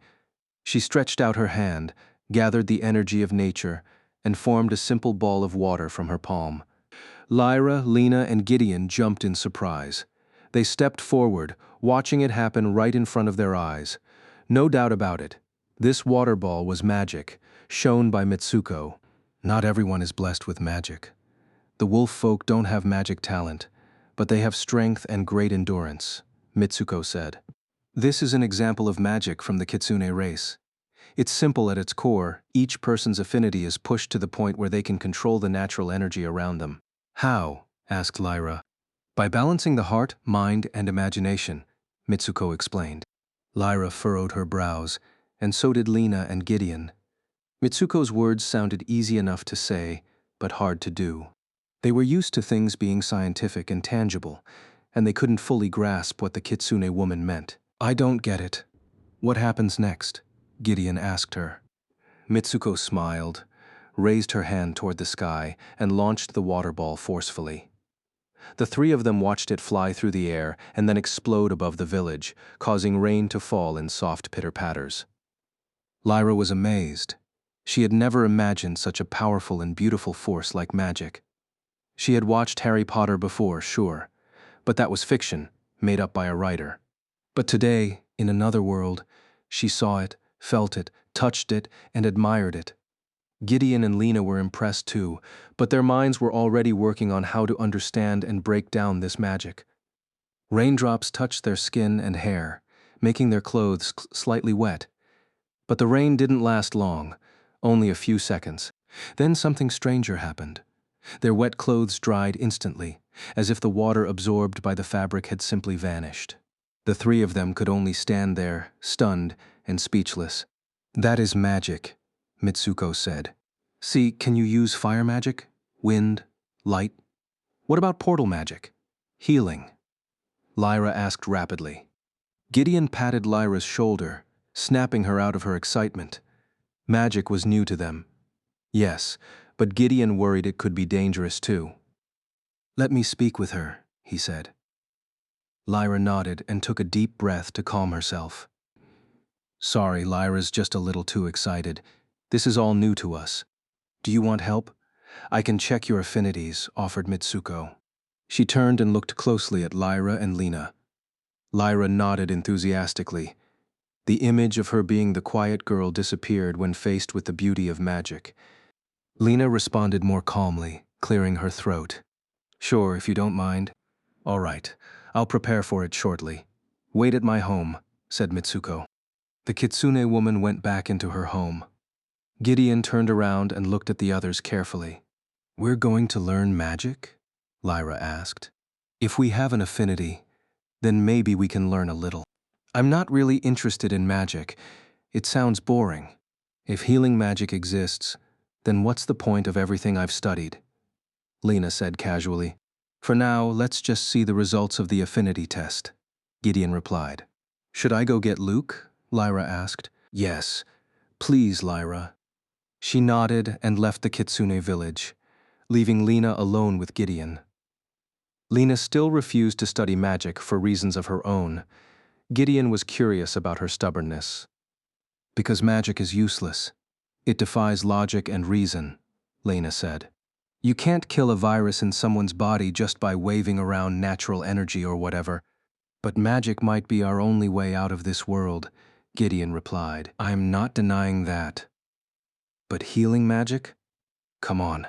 If healing magic worked, then they'd be able to cure lupus patients easily, right? But what happened? People were cured because of science.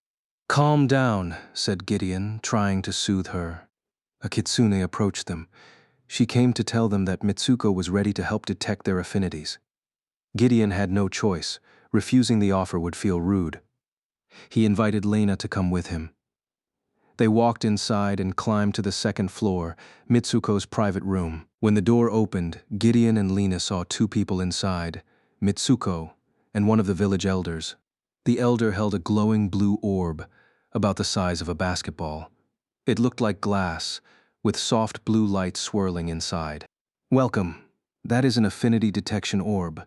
We have one, said Mitsuko. So how does it work? It's simple. Mitsuko stepped closer to the orb and placed her hand on it. Slowly, it lit up brightly with blue light, surprising Gideon and Lena. Where's your other friend? Mitsuko asked. She's calling our fourth companion. The four of us came to this world together. All right, I'll explain first. Mitsuko explained how the orb worked. Just place both hands on it. If your body has any affinity, the orb will glow with the corresponding color. Clear and easy to understand. Gideon and Lena had no trouble following her. Who wants to go first? Gideon turned to Lena. She shook her head. She was afraid of finding out she did have an affinity, and being forced to study something she hated. No, I don't hate magic. Maybe it can help people sometimes, but I hate anything that works without scientific logic. It makes everything I've studied feel pointless. Gideon stepped up first. He placed both hands on the orb. It felt cold to him. Wait a few seconds. The light will appear, Mitsuko said. What if it doesn't? Then you have no affinity. No affinity. No magic. He narrowed his eyes and focused on the orb. 5 minutes passed. Then something happened that made Mitsuko speak up right away. No affinity. Ha ha ha. Lena burst into laughter at Gideon's failure. Her loud voice drew glances from Gideon, the elder, and Mitsuko. She was thrilled to see that Gideon couldn't awaken magic, no matter how hard he tried. What? Gideon asked. Nothing. It just means you're not gifted, Captain. Really? Why don't you try then? Gideon challenged. I'm not touching that orb. Eh? Scared you might be more gifted than me? That's a weird attitude. Lena clicked her tongue in annoyance. Gideon was good at twisting words to make her feel cornered. She finally stepped up to the orb and gave it a try. Mitsuko waited for several minutes, but no light appeared. No affinity. Ha ha. Don't make fun of each other when neither of you has talent. Lena wasn't angry. In fact, she felt relieved and happy that she didn't have any affinity. That means I don't have to learn lazy knowledge like magic. Nope, I'm proud to be talentless, Lena said smugly. Weirdo. Soon, Lyra and Luke arrived, guided by a kitsune attendant. Gideon turned to greet them and explained what had happened. Whoa, magic? We're really going to use magic? Luke asked excitedly. Gideon nodded. He explained the orb again. Showing affinity is the only way to use magic. Luke got just as hyped as Lyra. He stepped forward and touched the orb.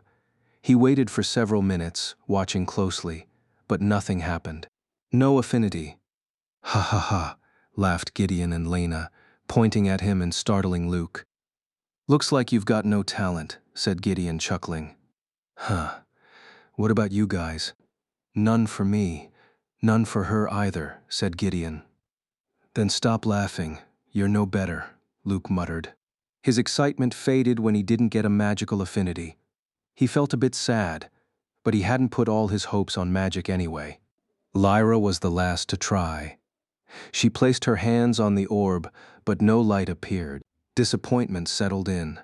Her smile faded. The quiet version of herself returned. Congrats.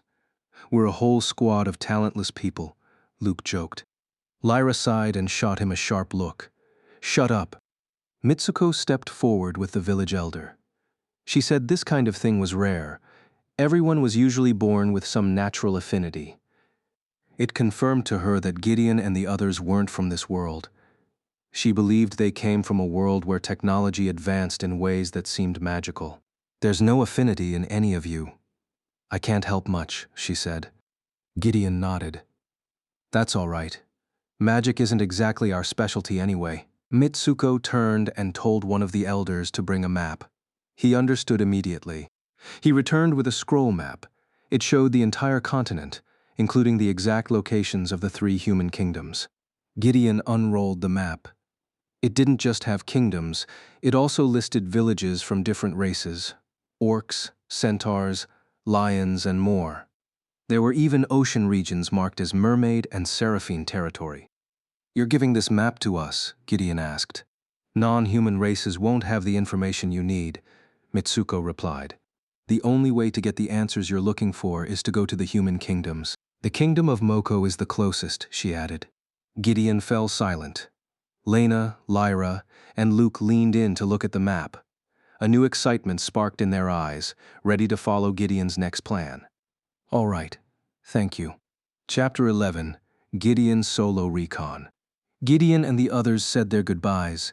Since none of them had any magical affinity, it meant the 4 of them had no chance of ever using magic. Mitsuko could no longer help them. There was no way to grow an affinity inside their bodies. The information on the map she gave them might still be useful. The 4 of them needed it far more than the Kitsune race, who were already familiar with the lands around them. They left the residence. Luke was still upset about his lack of affinity. Lyra remained sad. Lena felt relieved and proud. Gideon, he didn't feel anything in particular. Not happy, not disappointed. He never really expected magic to begin with, especially considering he had plenty of ammunition and weapons to defend himself. He already knew the quality of the kingdom's soldiers. A 5.56 times 45 mm NATO round could pierce through their iron armor, punch through chainmail, and strike straight into their hearts. Nothing could save them from such an instant death. What do we do now? Asked Lena, stopping Luke, Lyra, and Gideon in their tracks. The 4 of them stood together in a circle, with Gideon still holding the map. From it, he could see a dirt road stretching from the Wolf Village and Kitsune Village toward the nearest town in Moko territory, Missho. For now, Lena and I will stay and keep watch here in the village to make sure the patients have recovered, Gideon said firmly, looking at the 3 of them. Copy, Captain. Luke and Lyra, you 2 return to the Wolf Village. If we decide to go visit Misko, we'll need to gather as much intel as possible, Gideon continued. Chich, Nick's not here. He's the best at espionage and intel gathering, Luke muttered. What about you? Gideon asked. I still need to finish setting up the electricity and the light bulbs. Gideon paused. He narrowed his eyes, realizing they were short-staffed. He couldn't send Lyra to Missho. Her skills were better suited for strategic and tactical planning. All right, I'll do the recon, said Gideon. Lyra, stay here with Lena. Understood, Captain, Lyra replied firmly. With their roles assigned, Gideon and Luke left the Kitsune village, leaving Lena and Lyra behind. The two villages were close enough that it only took them under 30 minutes to reach the wolf village. Once there, Gideon saw many wolf men working together to string wires across the village. The wires were connected to metal rods mounted on wooden boards near the water wheel. In 2 or 3 days, this village will be lit up by the lights we brought in the logistics crates, Luke explained. But to light up every house, we need to make basic light bulbs, Luke added. What do you need for that? Thin iron filament, glass tubing, charcoal, and clear crystals. I've been able to talk to them just fine. So they'll probably help me find the materials I need, said Luke. Right. They'll be happy to help you. One of the Wolfkin men approached Luke. Luke pulled out his phone and activated the translation app. He spoke to the man who seemed to need Luke's help with something. Luke followed him, and Gideon stepped inside the house to prepare the gear he needed. Helmet, night vision, binoculars, ballistic vest, military uniform, rifle, ammo, drone, and his phone. That night, Gideon planned to do a solo recon on the town. He'd move into the forest, climb the hill, and scout from there when the view was clear. That way, he could learn what was going on in the city without ever having to enter it. The sound of night insects began to rise with the passing time, filling the wolf village that was still lit by the soft glow of torches in every home. The noise was also a clear sign it was time for Gideon to leave for his mission. He left the village fully equipped and entered the forest on high alert. He lowered his night vision scope and scanned the area around him in a green hue. With that tool, he could at least see animals or enemies in the dark forest, even when there was no light source at all. By Gideon's estimate, the distance from the wolf village to Misko was around 3 to 4 kilometers. Not far with a vehicle, but quite a trek on foot. Along that route was a 780-meter-high hill that overlooked the city with the best landscape view. It was the perfect spot for a scout mission. After half an hour of walking, Gideon reached the base of the hill. To get to the top, he had to enter deeper into the forest and hike up the slope, which would take him another 20 to 30 minutes on foot. Suddenly, Gideon stopped in his tracks. He immediately went prone and camouflaged himself in the tall forest grass. He had caught a faint sound, the rhythmic stomp of horses getting closer. He lay still near a tree, turned his head slightly, and spotted a small cavalry patrol, 3 riders in total. From their armor and the fact that they were near Misko, Gideon could tell they were Moko soldiers. A patrol squad. What are they doing out here? He murmured. They rode south along the forest trail. Gideon didn't know where they were headed, but his guess was that they were patrolling near the wolf village. Once they passed, Gideon got up and resumed his climb. He reached the hilltop under perfect conditions, no fog, minimal clouds, and a cool breeze with only mild wind. The spot was ideal for surveillance. Gideon opened his military rucksack and set up the UAV drone gear. The small bag only had room for 1 drone, but one would be more than enough for this mission. UAV drone connected to my phone. The drone's propellers spun rapidly. Gideon launched it into the sky, guiding it through his phone. To his surprise, Gideon spotted a large military camp near Misko. The Moko soldiers had set up hundreds of tents in an open field, clearly visible from Gideon's position. If one tent holds 5 to 10 people, that's thousands of soldiers, he muttered. What are they planning? Does the wolf village have some kind of resource they want? Gideon crouched, removed his night vision scope, and pulled out his 10 by 42 binoculars. It also had thermal and night vision modes, just a quick lens rotation away. He watched the camp. The Moko soldiers were drinking and partying around a large bonfire. No major movements, just camping, probably waiting for their commander's orders. They attacked the wolf village before. Attacking them back wouldn't be smart, Gideon thought. I should stay focused, observe and gather intel. He turned the binoculars westward, toward the city of Misko. It was surrounded by a 2 to 3 meter thick stone wall with a height of around 7 to 10 meters. From this angle, Gideon could see 2 gates, the south and the west. He wasn't sure if there was a northern gate. His view was blocked. Still, he gathered plenty of intel on the city, especially its fortress-like defenses. Do all cities in the Moko Kingdom have these kinds of walls? Each gate had 2 guards stationed in front, and 5 archers patrolled along the top with bows ready. They checked every visitor one by one, commoners and merchants alike. Gideon couldn't tell what the exact entry requirement was, but after watching the southern gate long enough, he noticed something. All visitors had to show some kind of document before being allowed in. No document, no entry. What kind of document is that? Some kind of permit? I'll need to ask the Wolf Elder and Lady Mitsuko about this, Gideon said quietly. Chapter 12. Great Army of Moko. Let me go. In the quiet of the night, Gideon's attention was suddenly drawn to the side. Not toward the city of Misko or the enemy camp, but to a dirt road cutting through the forest. What's going on? Gideon wondered. He shifted his body slightly, still lying flat on his stomach. Lifting his binoculars, he clearly saw 2 Moko soldiers harassing a girl. She was human. She had come with her grandfather, bringing logs to sell in the city. Winter was coming soon, and they needed firewood more than food to stay warm. The 2 soldiers kept pushing the 23-year-old girl to go deeper into the woods. Her grandfather tried to stop them, but his strength was no match for theirs. He was completely powerless. Let me go. What do you want? She cried out, still struggling. Gideon couldn't let anything bad happen to her. He opened a long black case containing a rifle built for reconnaissance and silent assault. Inside, the Barrett Mk-22 sniper rifle in .338 Norma Magnum was set up perfectly. He attached the Night Force ATACR scope and adjusted the cheek rest to match the height of his helmet. He deployed the bipod, securing a stable firing position. Then he loaded the magazine with .338 Norma Magnum rounds, powerful enough to pierce through nearly any kind of iron. This rifle was ideal for piercing light, unarmored vehicles. As for body armor, those bullets shouldn't even slow down, Gideon thought logically. A gentle wind blew in from the south at around 5 miles per hour. That was enough to shift the bullet by 15 to 20 centimeters over a distance of 500 meters. If Gideon aimed straight at the 2 soldiers without adjusting, the shot would miss. Wind steady, 5 miles per hour to the right. Hold 0.3 mil left.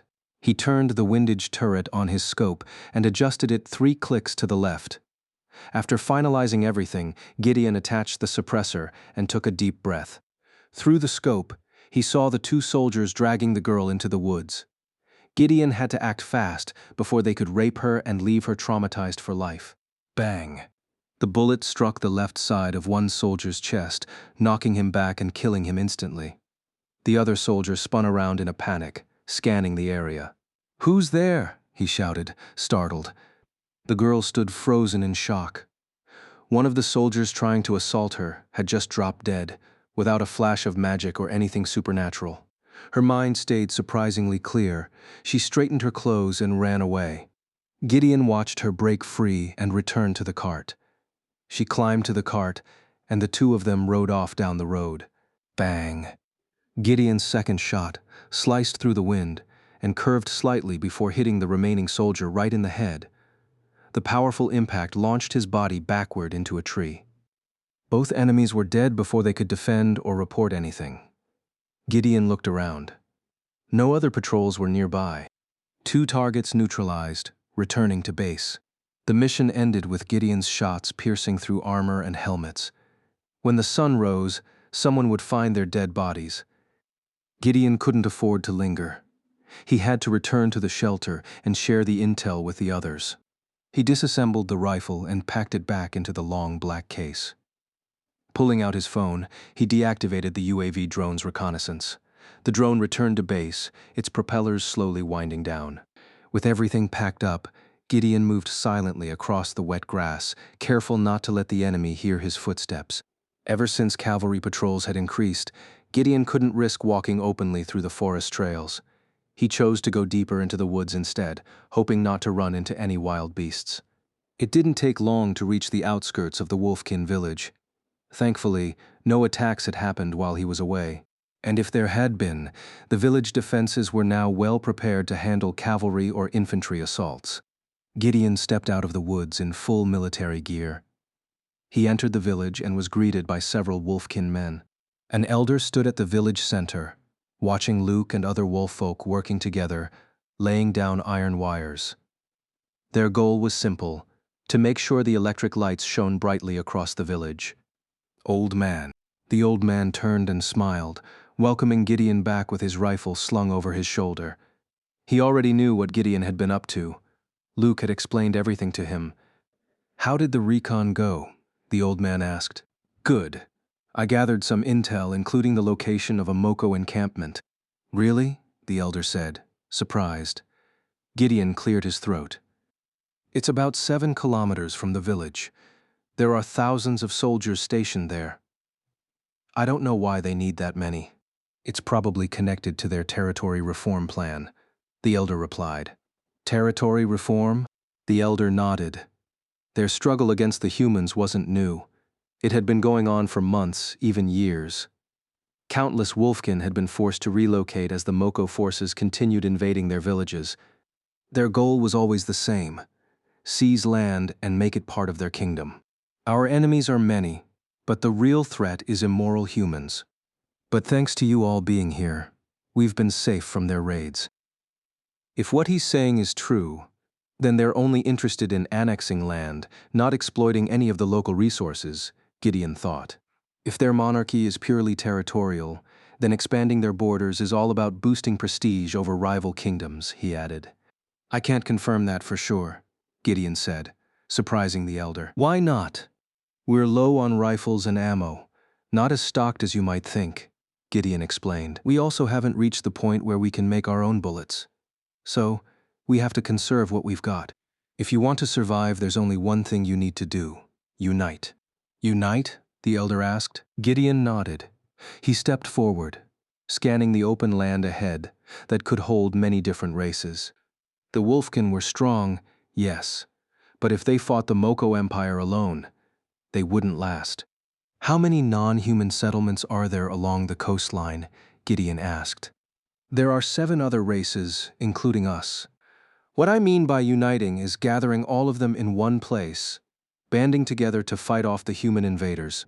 The humans only dare to attack because you're divided, and often at odds with each other," Gideon said.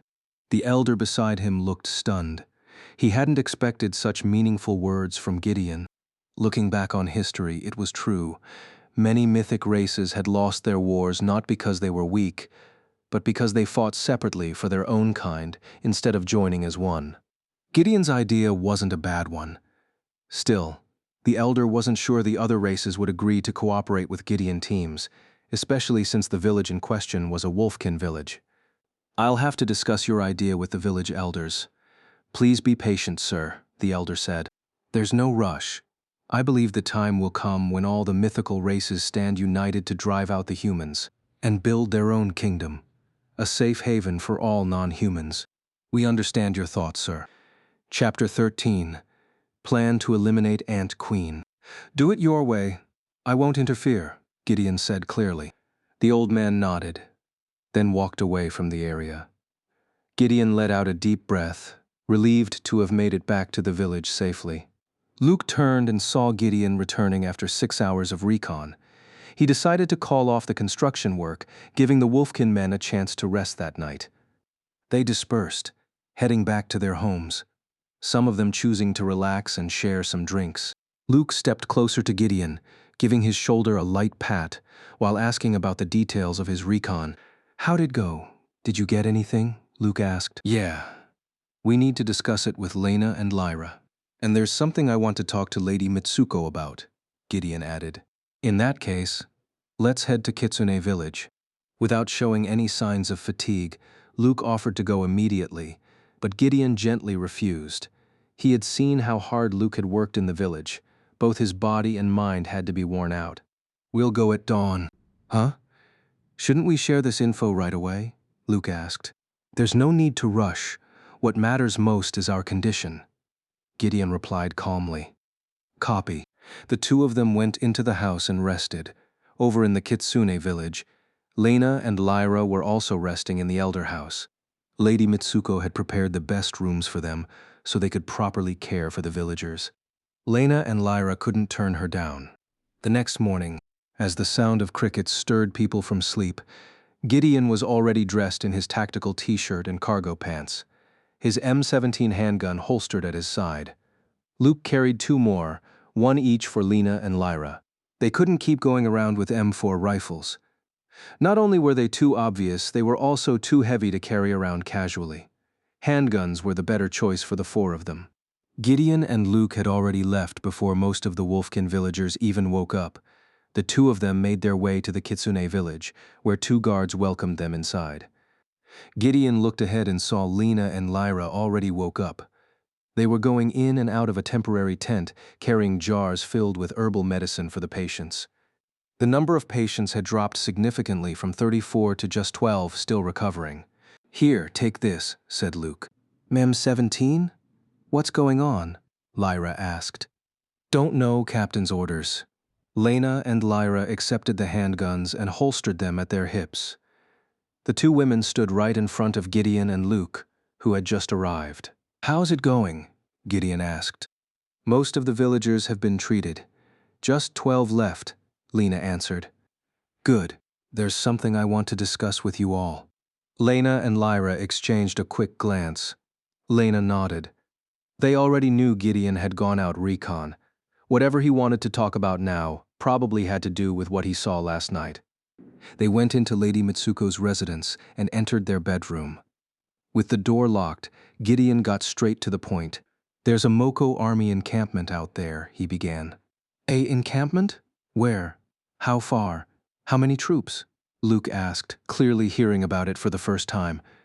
Gideon pulled out his phone and showed them UAV drone footage of the Moko military camp. Numerous thermal body signatures clustered tightly together on the screen, more than any of them had expected. Northeast, about 7 kilometers away. I estimate between 1,000 and 2,500 soldiers. "I haven't confirmed the exact number yet," Gideon added. "Are we going to attack them?" Lyra asked. Their team captain shook his head. Sure, they had the weapons to kill thousands, but they didn't have enough ammo. Not while they still couldn't make their own. Attacking them now would be reckless. "Even if we do decide to strike, we'd have to hit their commanding officer," Gideon said. "Why? Isn't it the soldiers that outnumber us?" Luke asked. "Medieval forces like theirs choose their commanders based on strength and power. Their leader must be someone strong, undefeated, and firm enough to lead a great army. The entire force puts their faith in that one leader. They believe he can't be killed. When that faith crumbles, then their morale crashes. They scatter and die," Lena interrupted. Gideon turned to her and cleared his throat in agreement. He unfolded a large map of the continent he had been carrying. Laying it across the bed, Lena and Lyra stepped aside to give him space. He pointed to the location of the Moko camp, as well as the hill he had used as an observation point.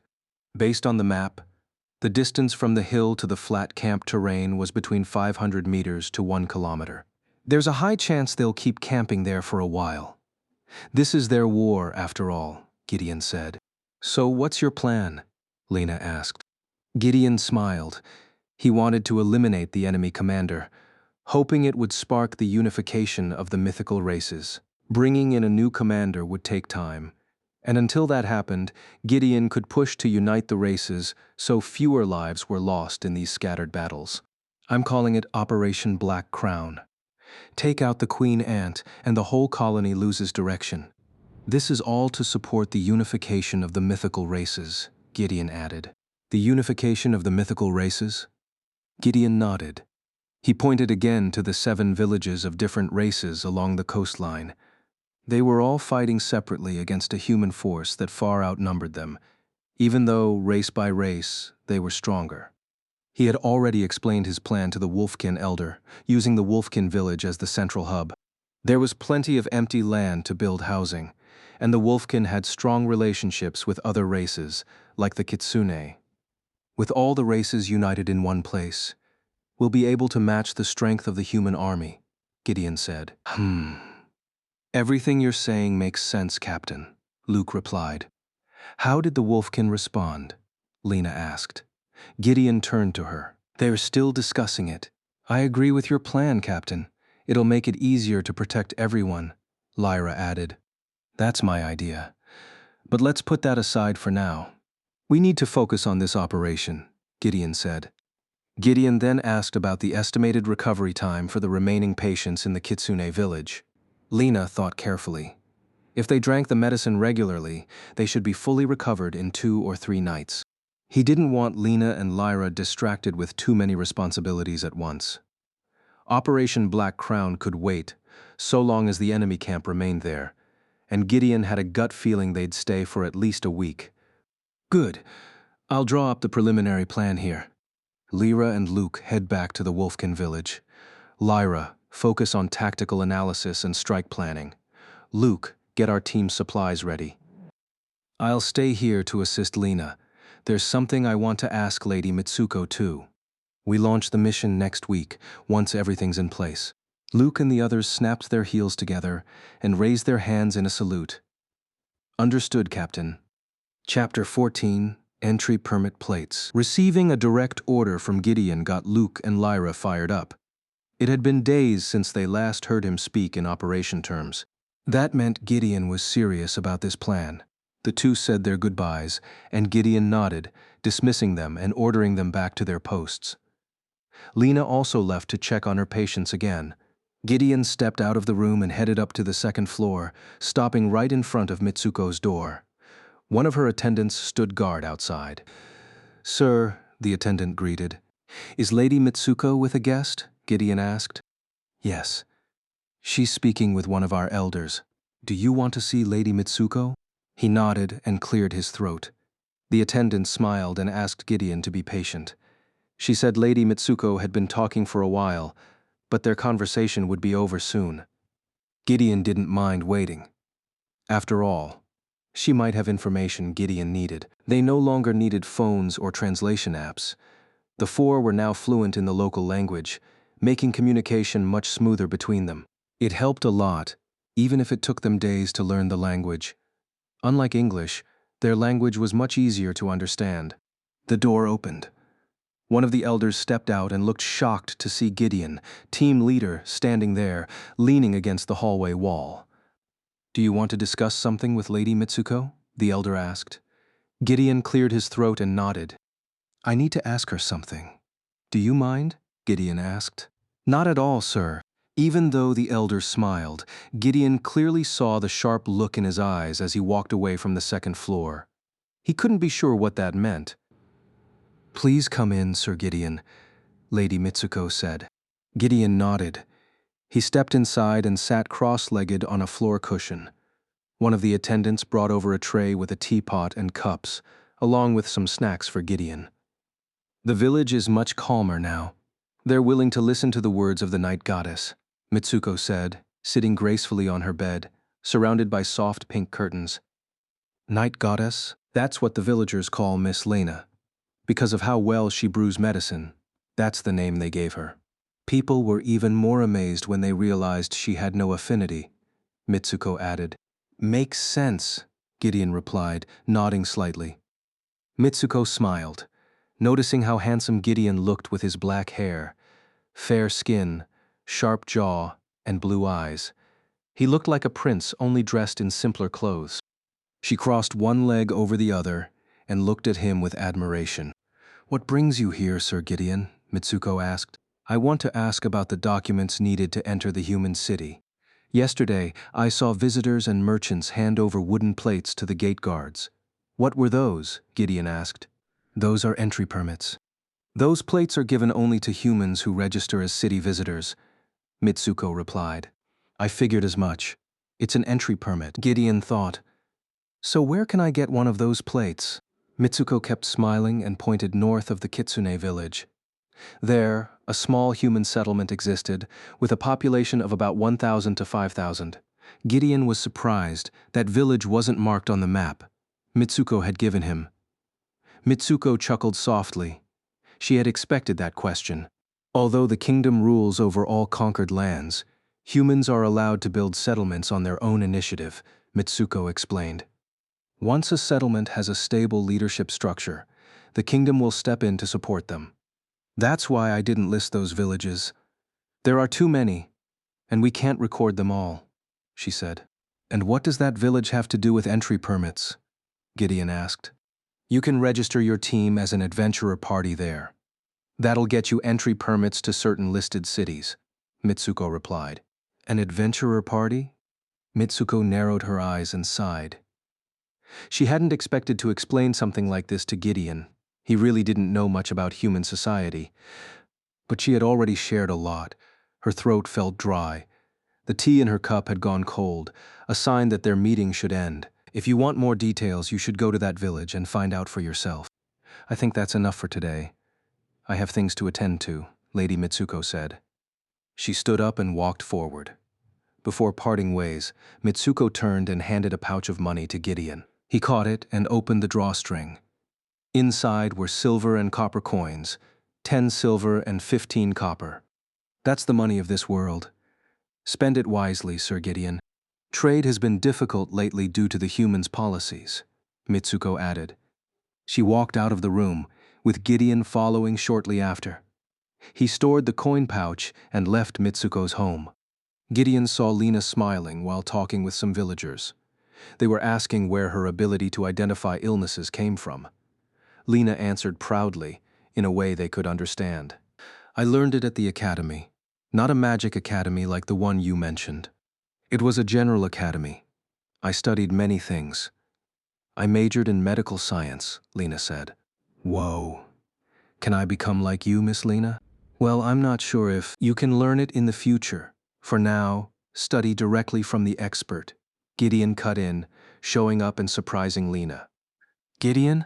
The two Kitsune girls turned and saw Gideon. To them, he was handsome, an ideal type. Their faces turned red and they quickly walked away, trying to avoid eye contact with him. You saved me, Lena said, exhaling. If we ever get the chance, we'll build a university someday, Gideon joked. Sounds like extra work to me, Lena replied. No, it's to make your life easier, of course. So what did you two talk about? Gideon didn't answer at first. He showed her the coin pouch and explained the nearby human village close to the Kitsune settlement. Lena was surprised. She had no idea there was a human village nearby, according to the map. The only human place marked was Misko City. She already knew about entry permits and such. This was getting really interesting. It was all new to her. As long as there was no magic involved, she didn't mind. I've got free time. I've already told a few people to watch over the patients, Lena said. Should we go check it out now? That's your call, Captain. Gideon gave a small smile and sighed. We're going. Chapter 15. Attack at the Human Village. Without bringing much gear, Gideon and Lena walked away from the Kitsune village, heading north.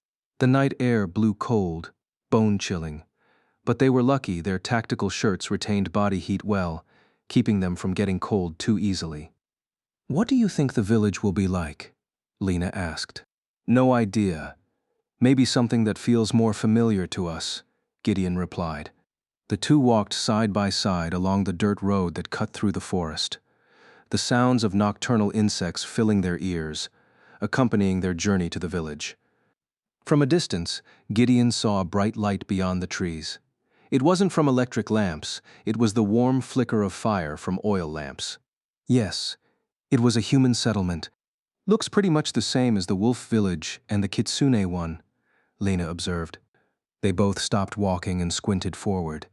The houses were made from wood, stone, and simple binding materials. Each house had at least one torch hanging in front. 56 torches for 56 homes.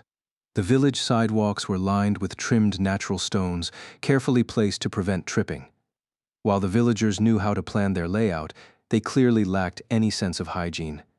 Piles of organic waste and animal carcasses were left just outside the village borders, attracting swarms of carrion flies and releasing a nauseating stench. Lena had to cover her nose with her hand. Are they stupid? Why don't they bury their trash and carcasses? Lena asked in a low voice. This is the medieval era. Don't expect much. Gideon continued walking in, passing a few villagers who threw them sharp and confused looks. It was their first time seeing clothing like theirs, strange, with unfamiliar patterns. As they were wandering the area, they stopped when they heard the sound of a horse neighing from the forest trail. Gideon turned, and so did Lena. A horse-drawn carriage was approaching, driven by a woman. She wasn't alone. An old man rode with her. Gideon looked shocked, speechless. So, that woman's from this village, Gideon wondered. Mom, I was almost raped by Moko's soldiers, the girl said, stepping down from the carriage and standing in front of a house where a middle-aged woman in a simple brown house dress came out to greet her. What? What happened? Are you okay? The woman asked. I'm fine. I managed to escape. Did you fight them off? The woman, the girl's mother, asked. She examined her daughter's body. Her clothes weren't dirty, and there weren't any serious wounds. She was completely safe, as if nothing had happened at all. Still, the mother was curious. How had she escaped the Moko Knights? To her knowledge, her daughter wasn't a knight or a mage. They died from something mysterious, the girl answered. Mysterious? I saw them get thrown back and die. Their bodies kept bleeding. That's strange. Maybe it was some kind of attack magic that's hard to detect. Lena listened to what the girl was saying. Everyone in the village was speaking the local language, but luckily, she and Gideon had become fluent enough to understand. She turned and gave Gideon a sharp look. Gideon returned it with a slight smile. He figured Lena had already guessed who saved the girl. Was it you? Lena asked. If I hadn't saved her, they would have found my position. Hearing Gideon and Lena whispering to each other made the villagers suspicious. They turned toward them and took a few steps back, realizing there was something odd about their clothing. Who are you? The girl's mother asked. We're newcomers. We're looking for a place that can help us get an entry permit plate, Gideon explained. Do you want to register as an adventurer party? The woman asked, and Gideon nodded. To register for a party, you need to be an adventurer first, she said. Can you guide us? Gideon asked. The woman nodded. The villagers would help them as long as they were human. If they weren't, they wouldn't even lift a hand. The village office is closed at night. Come back tomorrow morning, she said. Gideon stayed silent for a moment, then turned to Lena. She nodded in response. To avoid drawing suspicion, Gideon and Lena decided to spend the night in the village. There was an inn offering rooms for newcomers. A regular room cost 3 copper per night, while a large one cost 5. He chose the large room for 5 copper. Lena didn't mind, but her heart was pounding. Are we going to sleep in the same bed? Still, Lena reminded herself to stay professional. Even though she admired Gideon, she couldn't let her feelings override the mission. Gideon and Lena arrived in the room. He immediately locked the door and cracked the curtain slightly to peek at the village. What's wrong? Lena asked, sitting on the bed. Is it just my imagination? Gideon wondered. He sighed and closed the curtain. He told Lena there was nothing to worry about. It was just his gut acting up. Should we inform Lyra and Luke? No need. The 2 of us can handle it, Gideon replied. Get some rest. I'll shower first. Lena nodded. She took off her jacket, leaving only her tactical t-shirt. Then she removed her boots and sank into the bed. It was comfy and just the way she liked it. Gideon washed up in the bathroom. From outside, Lena could hear the running water and her face flushed red. Not long after, Gideon stepped out wearing cargo pants and his tactical shirt. Lena quickly went into the bathroom, head down. He didn't know what was up with Lena. That sharp-tongued woman was acting strange tonight. Still, Gideon didn't dwell on it. His focus was on getting the entry permit plate so he and his team could get into the city. They each took care of their business. Lena had fallen into a deep sleep on the bed alone. Gideon dozed off in a sitting position, slumped on a single-seat sofa. As night deepened, the entire village fell into a quiet stillness, with nothing but their breathing audible. The cool temperature, comfortable bedding, and peaceful setting made for a good night's sleep. Until something woke them. Blast. A loud explosion shook the village, startling everyone, Gideon and Lena included. They instinctively jumped up and grabbed their Sig Sauer M17s. "What's going on?" Lena asked. Gideon walked over and peeked through the curtain. His eyes widened in shock, mouth slightly open. He could clearly see a group of people entering the village, armed with weapons and magic. Chaos, enemy count, 15, 12 with weapons, 3 with magic. "Mages, huh?" Lena asked, suddenly energized. "Focus on evacuation. Get the villagers out of here." "I'll handle them," Gideon replied. "Understood, Captain." Gideon and Lena left their room. One of the inn staff tried to stop them, saying it was too dangerous. Lena smiled, trying to reassure her. "We'll be fine. Handle the evac, Lena," Gideon ordered. "Copy, Captain." She focused her eyes forward, lined up her sights, and Gideon started pulling the trigger. Bang! The shot landed right in their legs. Gideon wasn't trying to kill better to capture them and get answers. He glanced to the side and spotted a house on fire. His presence drew attention from the villagers. "Men, put out that fire. Women, follow my partner," Gideon commanded. Bang! Another shot hit its mark, striking legs again. One shot was enough to disable. 7 were downed. The rest fled, unable to fight back. Gideon scanned the area, then called it. "Sector clear," he shouted. Lena heard Gideon's voice loud and clear. She came out from hiding and joined him. The men were still trying to put out the fire. In about 30 minutes, they succeeded. The villagers were grateful. It was the first time they'd seen a fight like that. No magic involved. Lena smiled. Seeing that no villagers had been hurt, she tore cloth from the bandits' clothing and wrapped their injured legs. "Who are they?" Gideon asked. "Bandits. They've been raiding our village for years," one man replied. "Then why did they attack tonight?" "Because we hadn't paid tribute yet," the man admitted. Gideon went silent, then slowly nodded, realizing the village had a serious problem. The bandits came every month to collect tribute. If they didn't get it, the village suffered. It was the same pattern as gangsters back in his world, offering protection in exchange for monthly payments. "So they were just here to intimidate you, am I right?" Gideon asked, and the villagers nodded. "Did you ask the kingdom for help?" "We did. They didn't care." Gideon nodded again. If the kingdom wouldn't help, the only solution was to train the villagers in self-defense. Lena stepped closer and reported the 7 bandits were secured.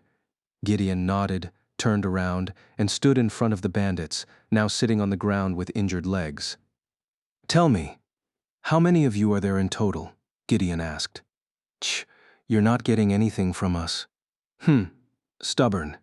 Gideon turned and walked back to the villagers, stopping beside Lena. "I'll leave the interrogation to you. You're the best at making people talk," Gideon said. "Of course, Captain. I'll handle it." Chapter 16. Siege of the Village by Moko Soldiers. Lena occasionally struck the men in front of her with precision, and some of them began to talk, especially when she hit the gunshot wounds on their legs. She got the information she needed.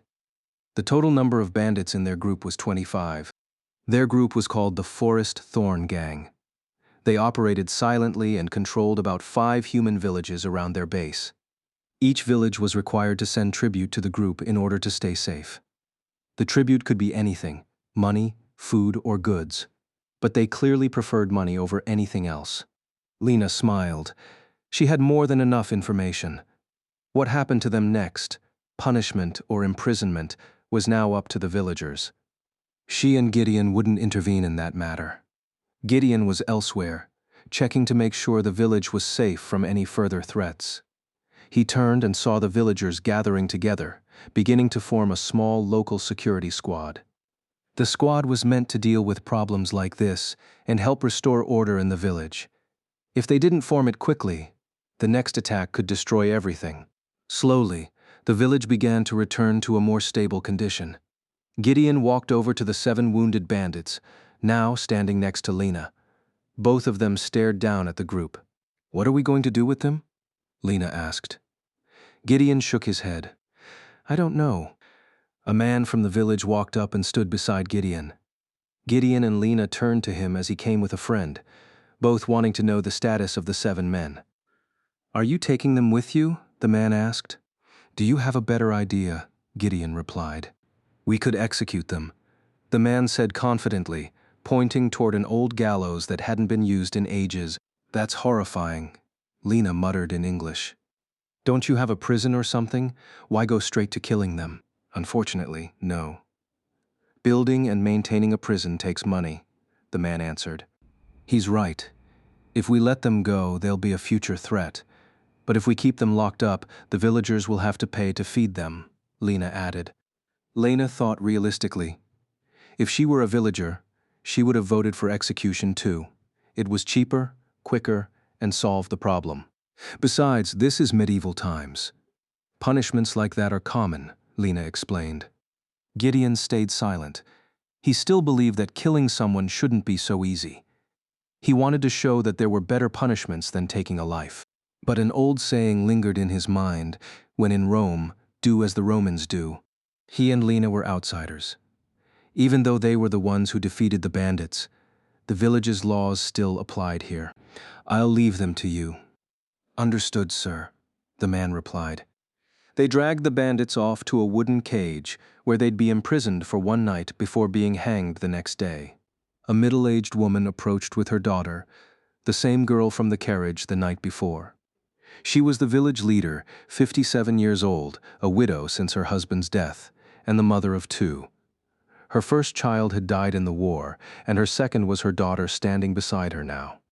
I'm Noelle. I'm the head of this village, Noelle said, bowing her head.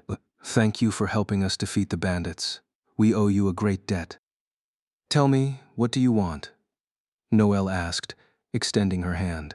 Gideon smiled. He hadn't killed the bandits for a reward. It was purely to save people. But Noelle had come to offer him a gift. He didn't know how to respond. There's no need.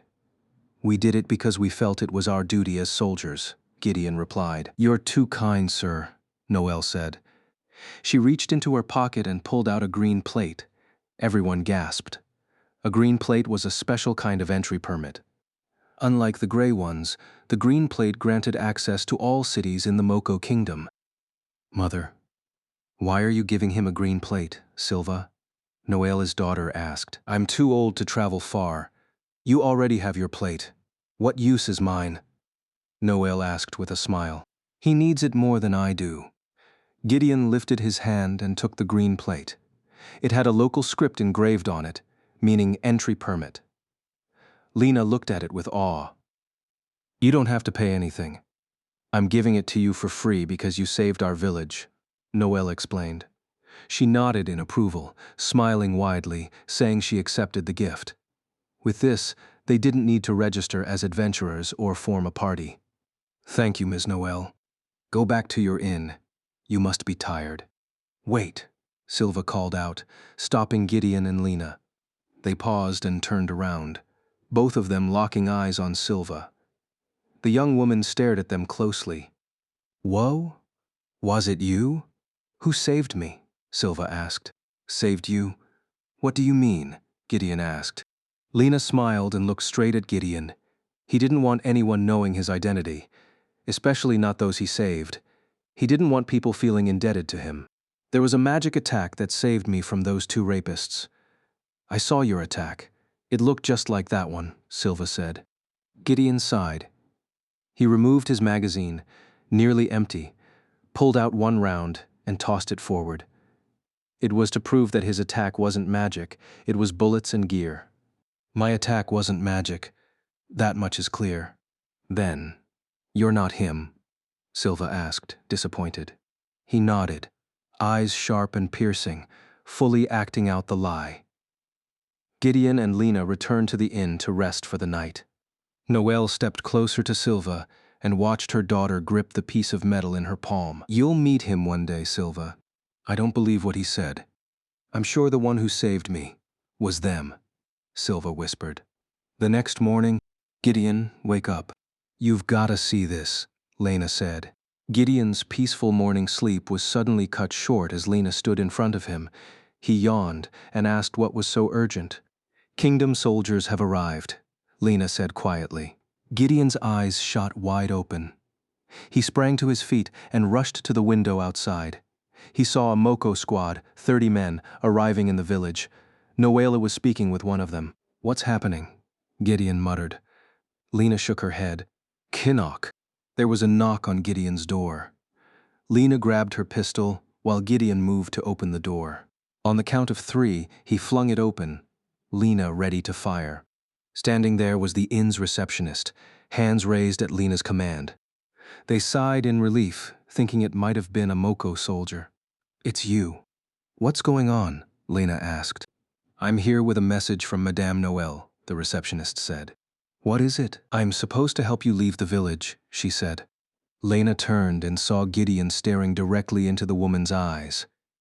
With the amount of ammo he had, it was impossible to take them all on. "How much ammo do you have?" Lena asked. 10. 1 missed, 7 hits. "We can't take them all out," Lena replied, doing the math. To take on 30 Moko soldiers, they'd need M4 rifles and 1 magazine each, 30 rounds. Ideally, they'd have at least 1 box of extra mags for post-combat cleanup. Right now, they only had their M17 handguns, each with 18-round magazines. Combined, they had about 28 rounds left. That wasn't enough. And they didn't even know if the M17 rounds could penetrate the soldiers' metal armor. They hadn't tested that yet. Gideon heard conflict breaking out at the village center. He peeked out the window again and saw Moko soldiers beginning their search and sweep. "What's your plan?" Lena asked. "Escaping is off the table once they've started moving. We have no choice but to fight here." "I hope your hand-to-hand skills aren't worse than mine," Lena replied. "Are you joking? I could take down a guy like you, Captain." "Of course, I'm glad to hear it." Chapter 17, Clash Against Moko Kingdom. Gideon and Lena stepped out of their room and into the inn's hallway. They glanced to the side. Several Moko soldiers were entering, clad in iron armor. "That's them," one of the soldiers shouted. He raised his pistol and pointed his gun forward. He released the safety and pulled the trigger, letting the bullet rip through the armor. The man staggered, injured, but not dead. The bullet pierced through the armor, but it didn't kill him, Lena noted. "Aim for weak points, legs or faces." "Luckily, their armor doesn't cover their faces," Gideon replied. Lena nodded. She raised her M17 and pulled the trigger, firing continuously down the narrow corridor. The sharp echo of gunfire rang through every part of the inn, even reaching outside. Some of Lena's shots landed. 5 soldiers were hit square in the face and dropped dead on the spot. Lena kept firing to try and hold them back, but they kept advancing, and she didn't realize her ammo had run out. "Damn it, I'm out." "Time to go," Gideon barked. He and Lena rushed back into their room. He smashed the window and looked out from the 2nd floor. It wasn't too high, manageable if they landed properly. "We're jumping?" Lena asked. "Jump, then roll forward when you land. Lean your body forward." "I got it, Captain." Lena jumped first, screaming as she spotted the landing site. She landed successfully, though pain shot through several of her joints. Gideon smiled. A jump from that height was risky without proper gear, but this was an emergency. There was no other choice. The door burst open as soldiers stormed in. Gideon glanced back, then sprinted toward the window. Villagers watched in awe. They'd never seen anyone leap from the 2nd floor of an inn. And now Gideon and Lena were doing just that. Gideon landed unharmed. Lena wasn't so lucky. Her joints throbbed with pain. "Are you okay?" Noel asked, running over to them. "I'm fine." Gideon helped Lena to her feet, and the two of them sprinted away from the village, fleeing the pursuing Moko soldiers. The enemy squad commander spotted them and ordered his troops to chase them down. "Get their weapons and capture them," the commander shouted. The Moko soldiers ran after Gideon and Lena, shouting for them to stop, but Gideon didn't care. He looked back and fired a burst in their direction. His last 10 rounds flew. 4 struck their targets right in the head, killing them instantly. The rest either missed or hit less critical areas. Lena winced harder now. Her ankle was swelling from the bad landing. Gideon holstered his pistol and took her up in his arms, catching her completely off guard. "Gideon?" Lena gasped. "If you get caught, The whole team's dead. Hang in there, he said firmly. She fell silent, blushing as Gideon carried her, so focused on her well-being. Lena forced herself to refocus. She could still hear the Moko soldiers relentlessly chasing them. "Captain," Luke shouted. Gideon and Lena looked ahead. Luke stood upright, while Lyra crouched beside him. Both of them stared at the approaching swarm of enemies. "Take cover," Luke shouted. Gideon saw an M67 frag grenade in Luke's hand. He pulled the safety pin and hurled it forward, shouting as he did. He and Lyra dove behind trees for cover. Gideon veered off the trail and shielded Lena behind a tree.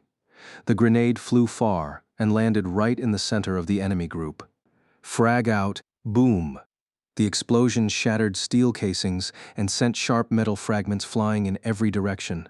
Screams of agony filled the air as the blast tore into the Moko troops. Gideon and Lena lay flat in the grass, with Gideon shielding her. Lena's heartbeat pounded. She hadn't expected Gideon to protect her like that. The echo of the explosion carried all the way back to the village, startling Noella and the squad commander. They assumed it had been a magic attack. Smoke filled the area, mixed with groans from wounded soldiers. Gideon and his team waited several seconds for the blast to settle. Gideon looked up. Bodies were torn apart, blood everywhere. Most of the soldiers were down, and only a few remained standing. Still carrying Lena, Gideon left the woods. They met up with Luke and Lyra, who were walking toward them. "What's this? Romeo and Juliet now," Luke teased. Romeo and Juliet. Lena quickly got down from Gideon's arms and tried to walk, limping. Lyra took one look at her and immediately started assessing the situation. "It's just a sprain. No need to worry," Lena said. But Lyra was concerned. She had Lena sit on the ground and extend her legs. Then she pulled off Lena's boot and found her ankle swollen.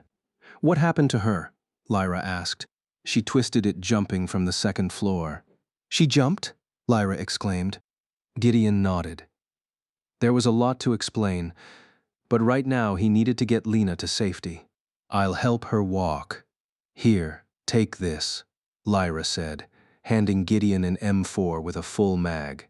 "Mem monster." Luke and Gideon reflexively turned around. A man stood there, clad in red armor and a crimson cape trailing behind him. He was the Moko squad commander. "Don't move," Luke warned, aiming his rifle. "What is that metal you carry?" the man asked, pointing. "You don't need to know. Take your men and leave," Luke ordered. "You're the ones who defeated us in the battle with the Wolf Village. Am I right?" the man asked. Gideon noticed how tense Luke had become. He stepped forward and gently patted Luke's shoulder, causing him to glance sideways. "Captain," Luke asked, "you've seen what we're capable of.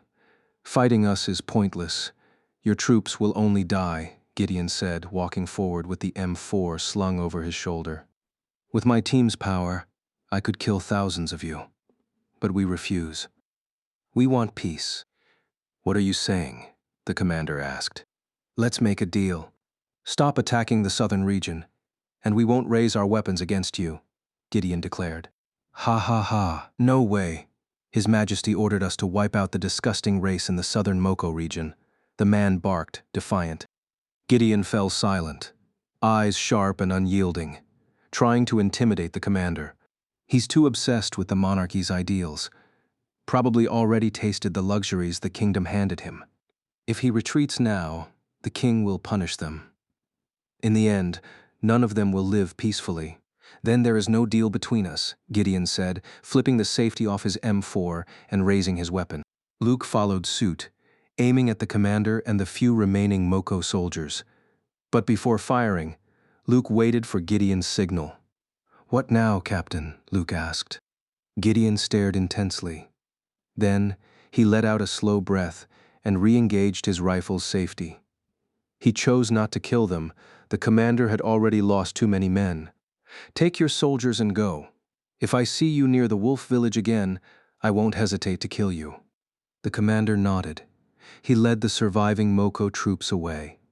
As for the wounded who were too far gone, he left them to die, not wanting the burden of carrying them. He and his team departed the area.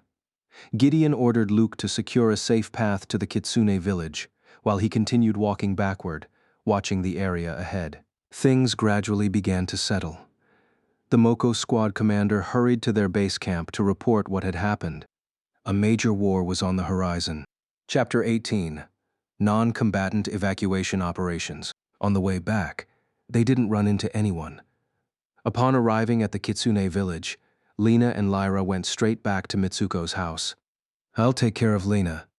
You two should return to the wolf village." "All right." Gideon glanced at Luke, and the two of them walked away from the Kitsune village that morning.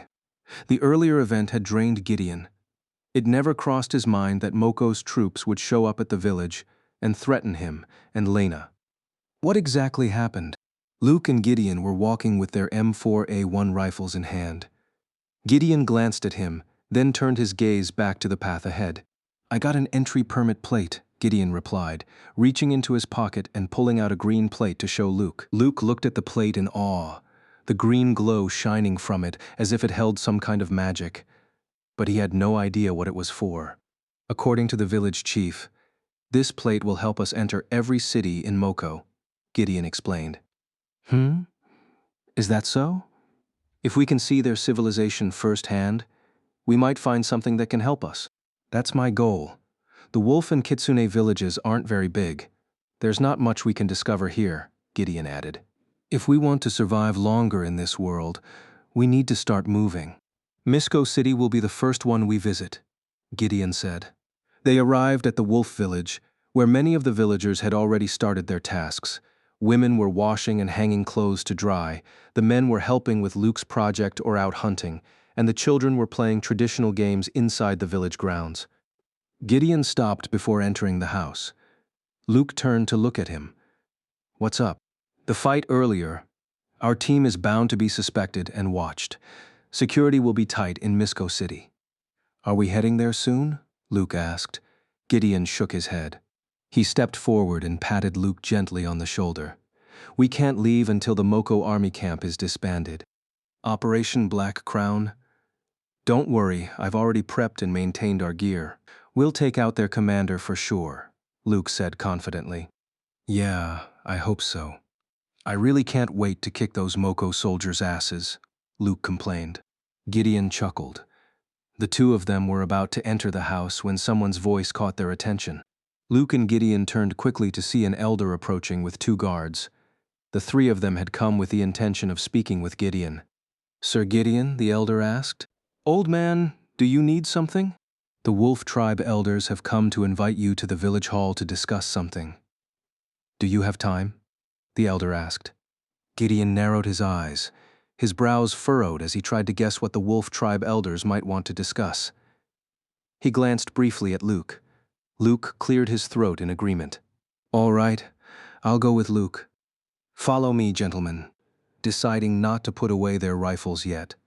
Gideon and Luke followed the old man to a cone-shaped building with a roof made of palm leaves and walls crafted from tightly bound bamboo.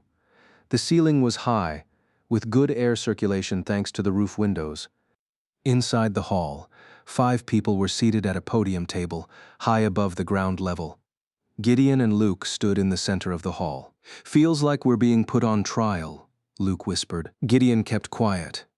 Once the hall doors closed, the 5 elders, 3 men and 2 women, all of them were old and full of knowledge about the wolf race and other mythic races, began to speak. "Sir Gideon, it's good to see you in person," said one of the women. He nodded and gave a slight bow. Luke, a bit confused, decided to follow Gideon's lead. "It's an honor for me to be invited and meet the esteemed elders of the wolf race," Gideon responded. "Oh, I like his manners. He's not arrogant like most humans," the elder woman said, glancing sideways. "Let me introduce you. This is Ula, one of the elders from the Southwest Wolf Tribe," explained Hui, the head of the Wolf Tribe village. Southwest Wolf Tribe? So there really are multiple wolf villages across this continent? Gideon wondered. "And that woman over there is a representative from the Eastern Wolf Tribe," Hui added, gesturing toward another elder woman. Gideon smiled and respectfully nodded toward them, making a strong first impression.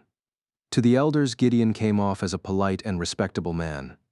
"There's a specific reason we asked you to come here," we said. "Does it have to do with uniting the mythic races?" Gideon asked. "That's one part of it. Actually, we wolves have 5 separate villages, each based on our wolf tribes. Here you are in the forest wolf village. To the east, we have the mountain wolves. In the southwest, the sea wolves. At the center of the continent, the earth wolves. And to the north, the moon wolves." Gideon nodded. He didn't yet understand what made the 5 wolf tribes different, but their fur color showed some contrast.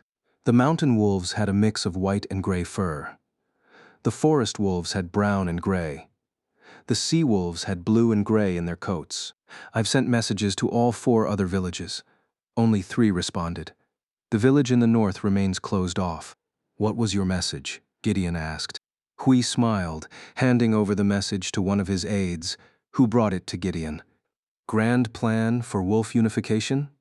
Gideon asked in surprise. "That's right.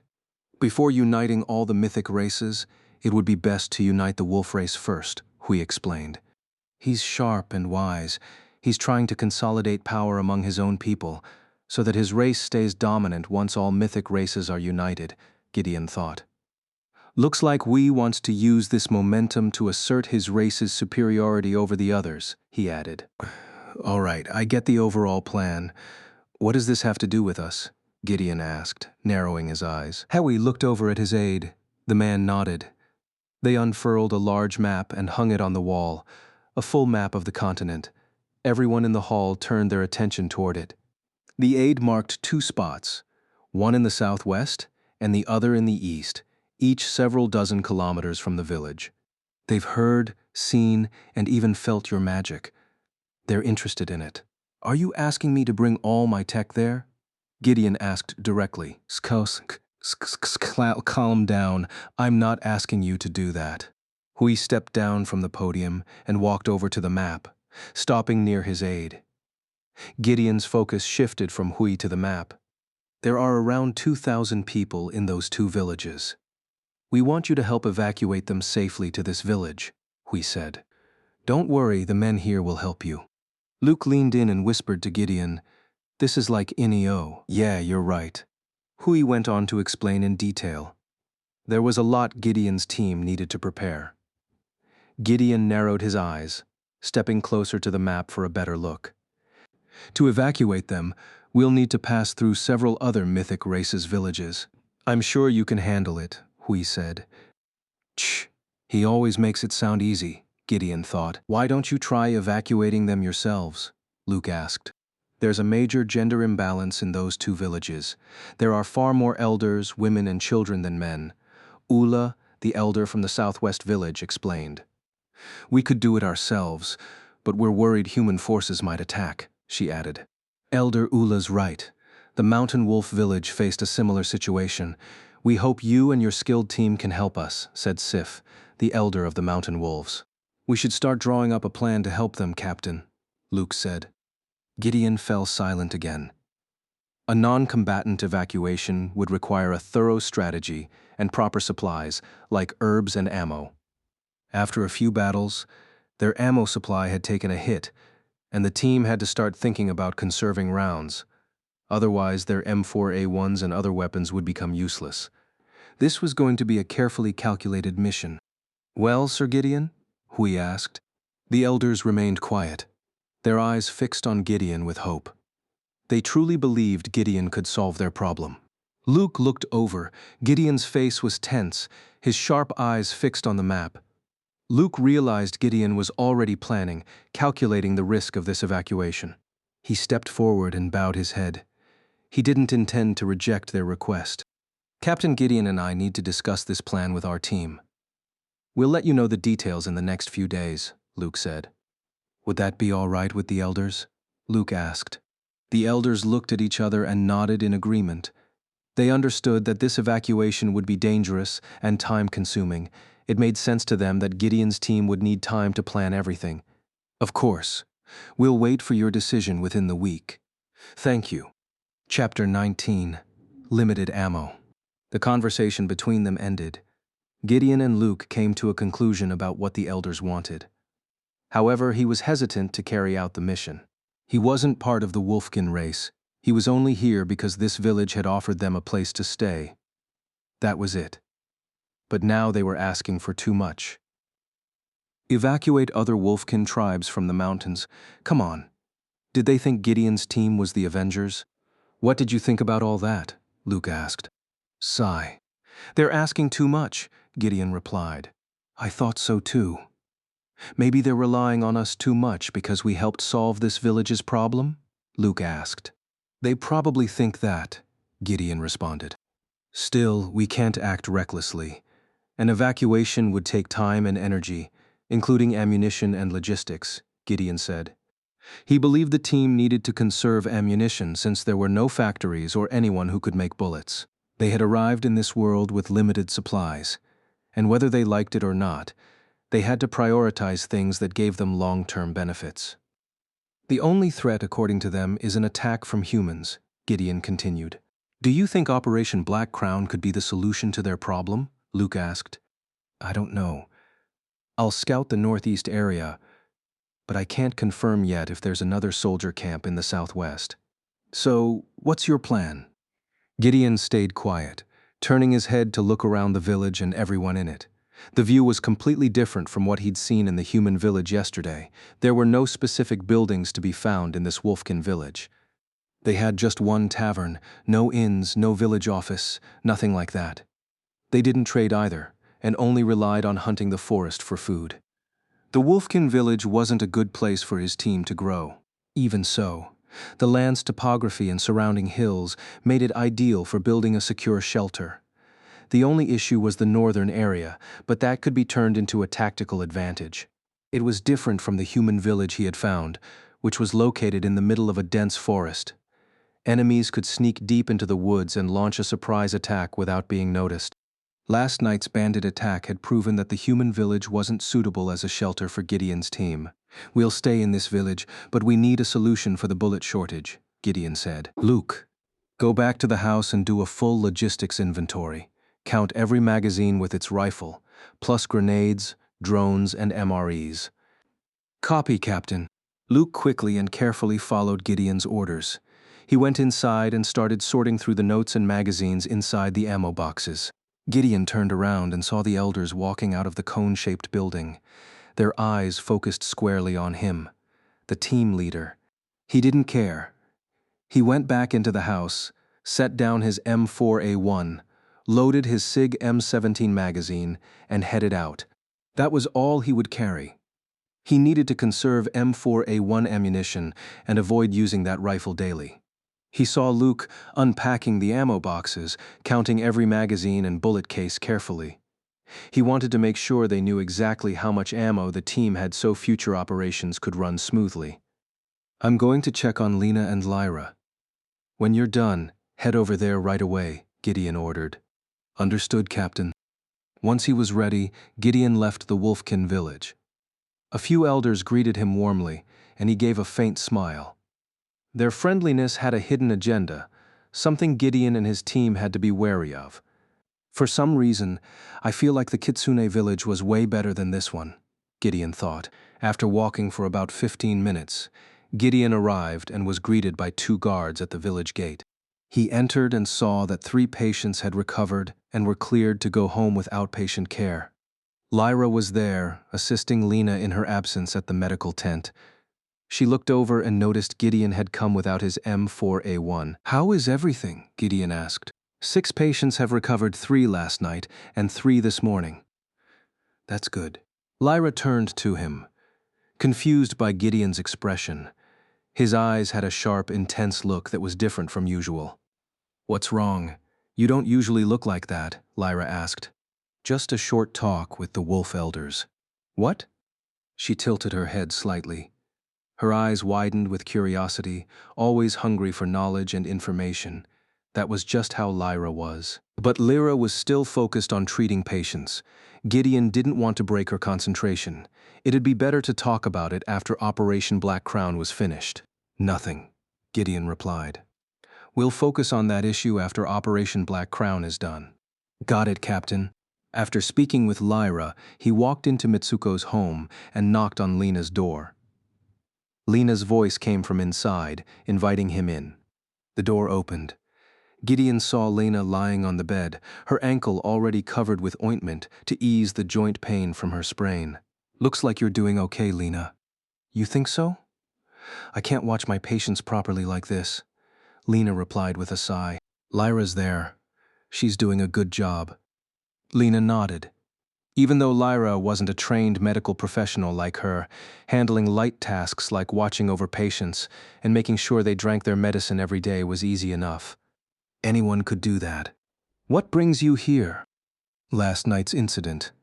That might have been the start of our confrontation with Moko," Gideon said. "There's no avoiding it. They and we have different principles on how to deal with problems. That's not what I'm worried about. I'm more concerned about how much ammo we have left," Gideon said firmly. She fell silent, letting out another sigh. She realized Gideon was also deeply worried about their limited ammunition supply. They couldn't go back to Earth. Their logistics might only last a few more months. They might be able to stockpile a decent amount of bullets if they avoided too many open battles. But one day the ammo would run out, and when that happened, Gideon's team would lose their edge. That's unavoidable. Kin Ak. Someone gently knocked on Lena's door. When Lena told them to come in, it was Mitsuko. She came in with her household's healer to check on Lena's condition. "Looks like the swelling's getting better, Ms. Lena," Mitsuko said. "Thanks for your help, Lady Mitsuko." She turned and saw Gideon in the room. Mitsuko smiled warmly at him, and Gideon nodded in return. "Were you two discussing something?" Mitsuko asked. "Yes. It's about our weapons," Lena answered. "Is something wrong with it?" "Something like that," Lena said, careful not to reveal too much about the team's situation. Have you tried talking to a blacksmith?" Mitsuko asked. "Blacksmith?" Lena replied. "Yes. Blacksmiths are skilled at making weapons like swords and spears. I don't know if they can help you, but maybe give it a try," Mitsuko suggested. Gideon stood up with a sudden smile, his eyes widening as relief washed over him. His reaction surprised both Lena and Mitsuko. "What is it?" Lena asked. "The blacksmith. She's right. Maybe a blacksmith can help us with ammo." Chapter 20. Operation Black Crown begins. "Yes. You can try going to the blacksmith and asking him. They might be able to solve your problem," Mitsuko answered. Gideon stared deeply at Mitsuko.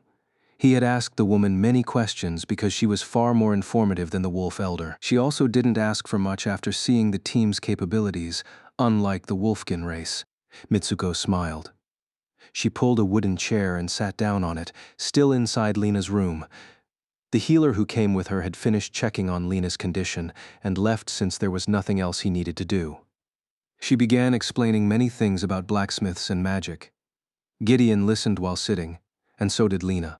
The information Mitsuko provided was all new to them. On Earth, blacksmiths were almost non-existent since everything had become industrialized. "All the weapons we have were made by the blacksmiths in Mischo City. We ordered them through the human village and paid a sum of money. The humans were honest and willing to work with us," Mitsuko said. "But you might want to go to Mischo City yourselves to confirm it.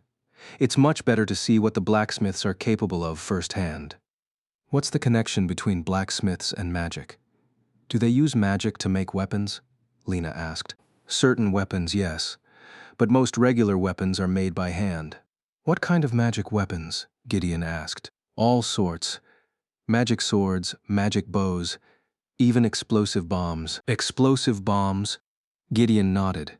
If what Mitsuko said was true, then the blacksmiths here were skilled enough to mix explosive materials. There was a chance they used gunpowder in their bombs. That's the key material for a bullet.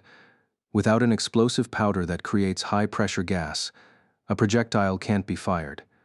The idea opened up new thoughts in Gideon's mind. To ignite the gunpowder inside a bullet's casing, there needs to be a primer. Do they know about that? Gideon wondered. "Do you have one of those explosive bombs?" he asked. Mitsuko shook her head. She explained that a single explosive bomb was very expensive due to how limited gunpowder was in the market. She couldn't show him one because she didn't have any. Gideon fell silent. He didn't blame Mitsuko, but it was unfortunate. He needed solid proof about how the bomb was triggered. If they made those bombs with the same kind of primer used in standard bullets, then the chances of replicating bullets here would be much higher. How much does one explosive bomb usually cost? Lena asked. About 1 to 2 gold coins. We're broke, Lena joked. Gideon smiled. Money? He could deal with that later. For now, he had to focus on finding someone who could help him overcome their ammo shortage. There would be plenty of work here that could earn them money, especially with their military skills. Maybe becoming mercenaries would be the most practical solution for Gideon's team to get paid. What's wrong? Are you short on money? Mitsuko asked. Lena hated to admit it, but Mitsuko was right. Gideon's team had no money, and what little they had was a gift from Mitsuko. It wasn't nearly enough to match the price of a single bomb. Mitsuko started thinking hard again, trying to come up with a job that suited them. They had military training, strength, and impressive intelligence. There were many people who would need a team like Gideon's. How about selling potions? Potions? Like medicine? Lena asked. Mitsuko cleared her throat. Yes.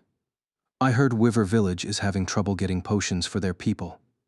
With your knowledge of herbal ingredients, you could sell potions to them. Since they need it badly, they might be willing to pay a high price. Mitsuko added, what's happening to them? High fever, fatigue, loss of appetite, bloating, diarrhea, pale tongue. They call it the red rash fever. Lena stayed silent. Based on the symptoms Mitsuko described, she still couldn't confirm what disease it was, but Lena could analyze several illnesses caused by bacteria or viruses. That's because fever is an early symptom that signals inflammation in the body. Inflammation can come from many causes, but the most common is bacteria. It didn't surprise Lena, especially since hygiene wasn't widely practiced in remote villages. She took a mental note from her case study of the human village last night. Well? Gideon asked. I can't say for sure yet, but I can mix an anti-inflammatory potion to reduce the fever and speed up the healing of the inflammation, Lena said. What about you? Got any ideas? Lena asked. I was thinking about becoming a mercenary, but that would mean killing innocent people. Not completely innocent. Usually they target people with influence and such. We can screen the missions, Gideon replied.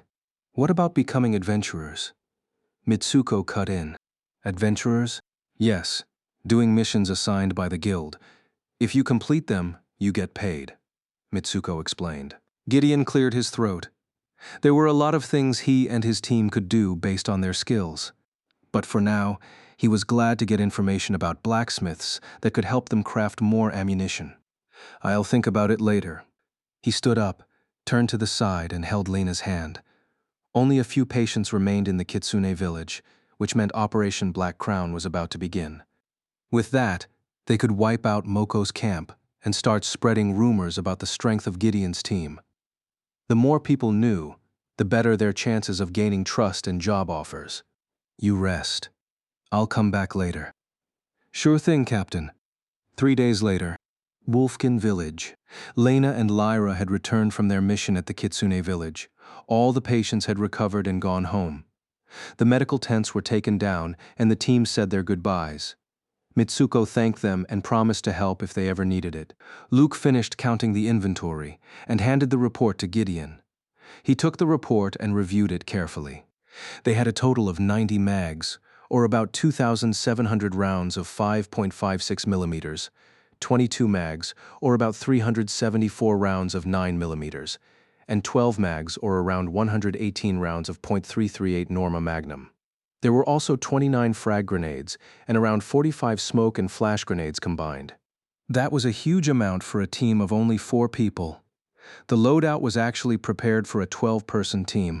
That meant each person only carried 8 mags of 5.56 millimeters, 3 mags of 9 millimeters, 2 frag grenades, and 1 each for smoke and flash grenades.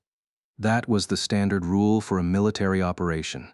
That night, the whole team gathered at their home, dressed in full tactical military uniforms with carrier vests and belt holsters. Each of them held their M4A1 rifles, equipped with red dot scopes and other attachments. The carrier vests held 7 spare 5.56mm max, 3 in the front kangaroo pouch and 4 on the flanks. The belt holsters carried 2 spare mags on the right hip. Everything was ready, including their helmets and night vision scopes.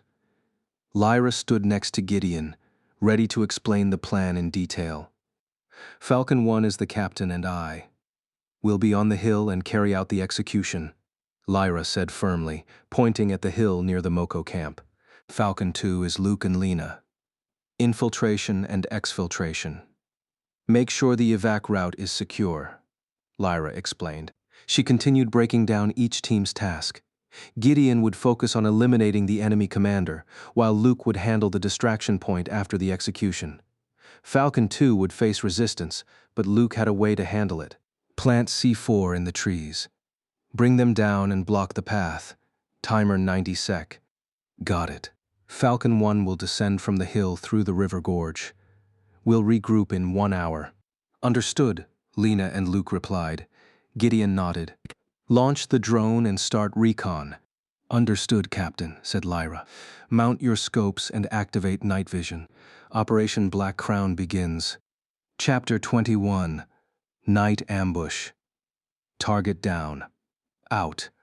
Following Gideon's orders, they activated their scopes and checked the red dots. Everything was on and working. They pulled their night vision goggles down from the rails on their helmets. The night vision was functioning properly. Lyra approached and reported to Gideon that 3 drones had been launched and were heading toward the skies above Moko's encampment. Gideon nodded. Suppressors on, Gideon commanded. Understood, Captain. Lena and the others reached into the pockets of their carrier vests and attached the suppressors to the front of their rifles. The devices were essential for dampening sound. Quieter meant a cleaner ambush. Stay close. If we make contact, eliminate fast. Gideon ordered Luke and Lena, who were operating as Falcon 2. Copy, Captain.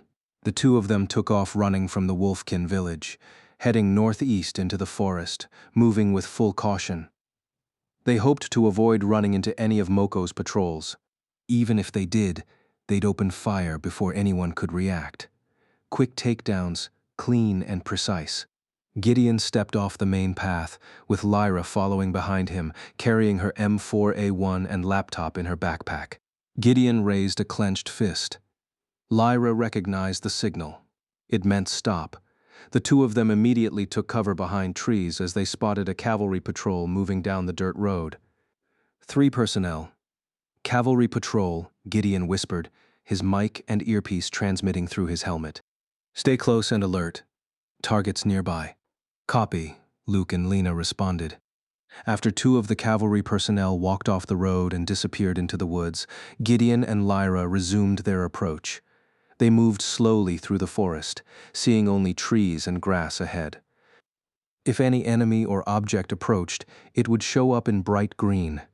Night vision only had one major flaw: blinding light would overwhelm it.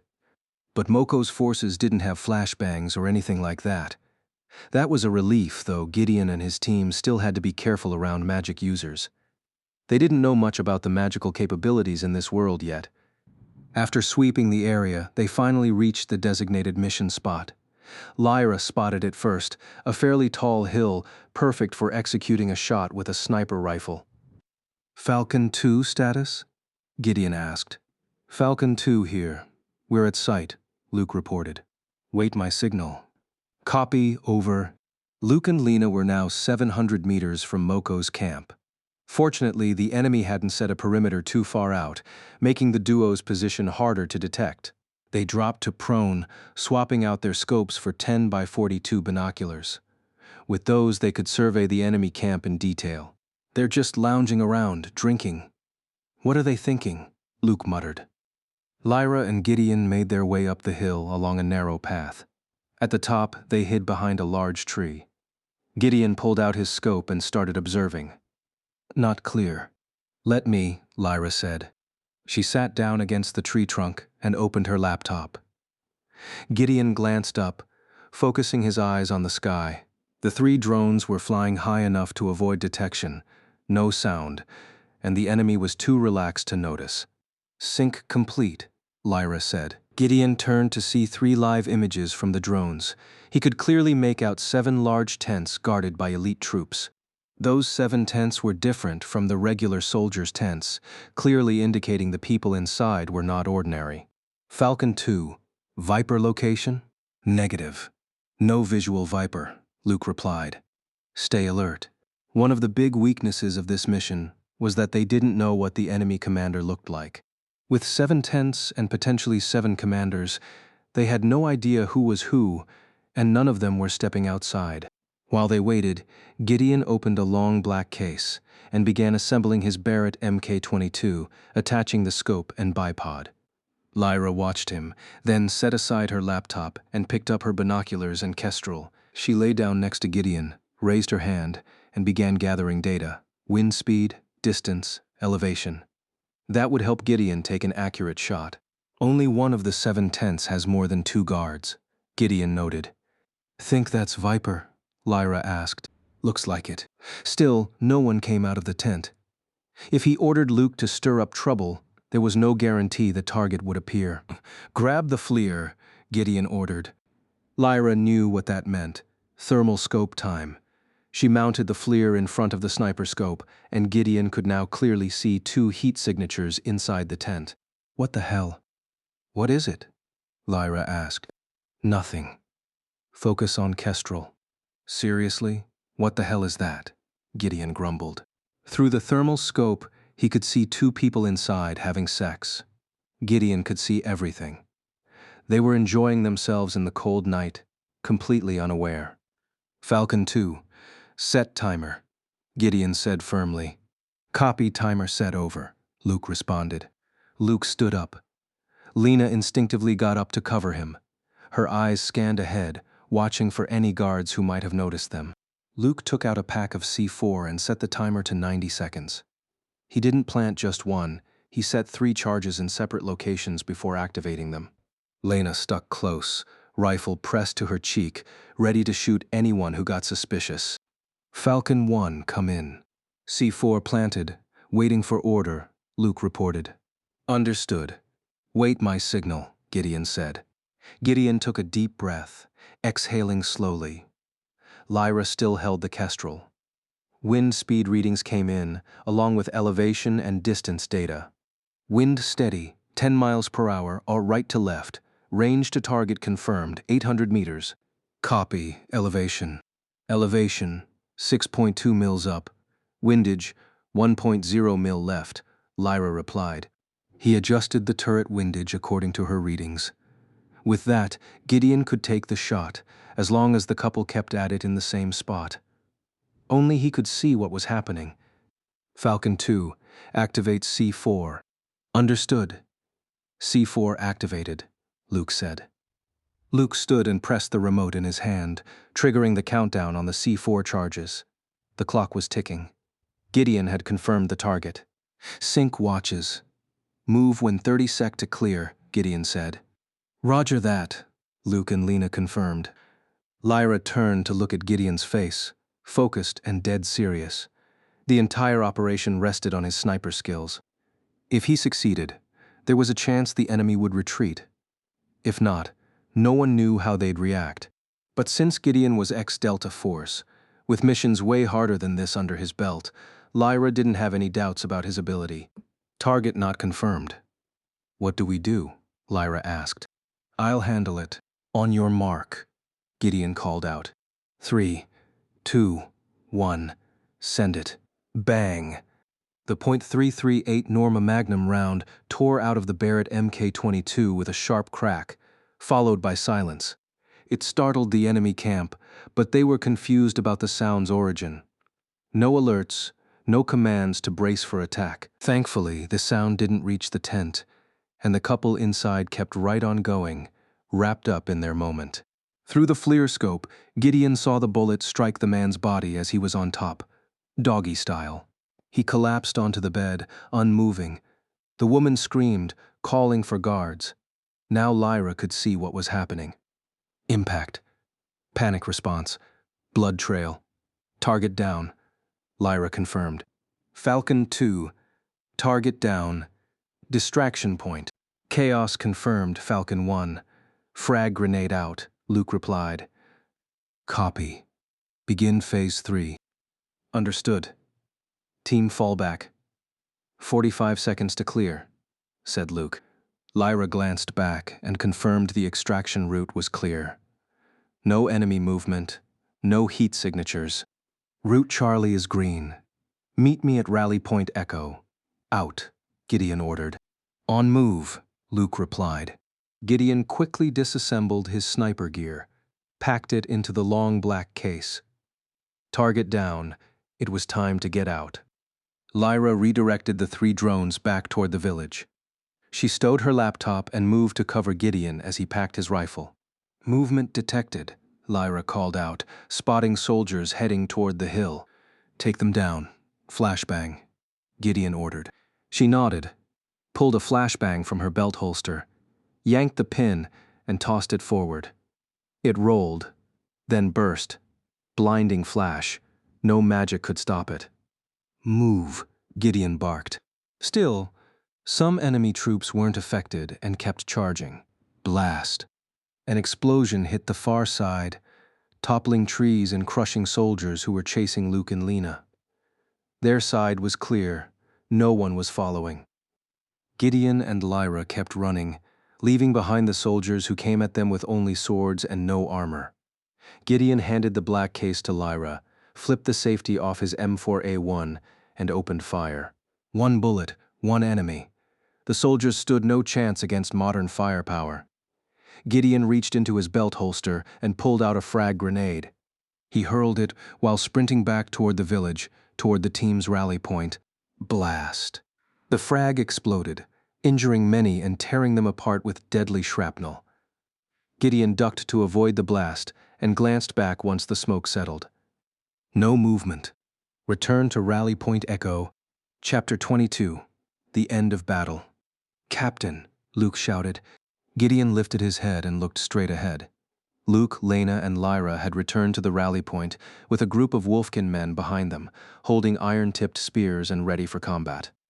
Cover me, Gideon commanded. Luke and the others nodded, raised their rifles, flipped the safeties off their M4A1s, and opened fire with suppressed shots. Bang! The 5.56mm rounds hit several of Moko's soldiers charging with blind rage. They came without armor, wielding only swords, their fury clouding all reason after the death of their main commander. Gideon kept running toward the Wolfkin village. Bian had already ordered the entire village to prepare for battle. If the palisade was breached, the Wolfkin would defend their home. The battle startled many in the village. Women and children stayed in their homes until it was over. The Wolfkin elders watched Gideon's team fight, their faces a mix of awe and disbelief. With the black iron weapons they wielded, Gideon's team had taken down many Moko soldiers without even engaging in hand-to-hand combat. To the Wolfkin, it was a terrifying power. Stop, a man shouted, galloping in from the north on horseback.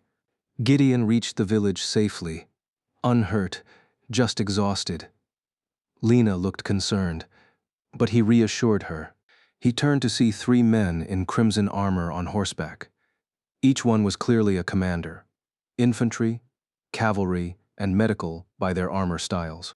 They were followed by hundreds of soldiers in full armor, armed with iron-tipped spears and rectangular shields. "You the team leader?" one of them asked, a broad-shouldered man in heavy armor, the infantry commander. He was speaking to Gideon, the man in green-brown camouflage standing in front of his team. It was easy to tell who the leader was based on their matching uniforms. That's right, the man on the horse grinned. He dismounted and ordered the frontline troops to fall back, leaving the wounded where they were. Reload, Gideon ordered. Lena and the others swapped out their mags for fresh ones. Gideon watched as the armored man stood calmly in the middle of the dirt road, as if waiting for Gideon to approach. Falcon 2, scout the area, Gideon commanded. Roger, activating night vision. Scanning.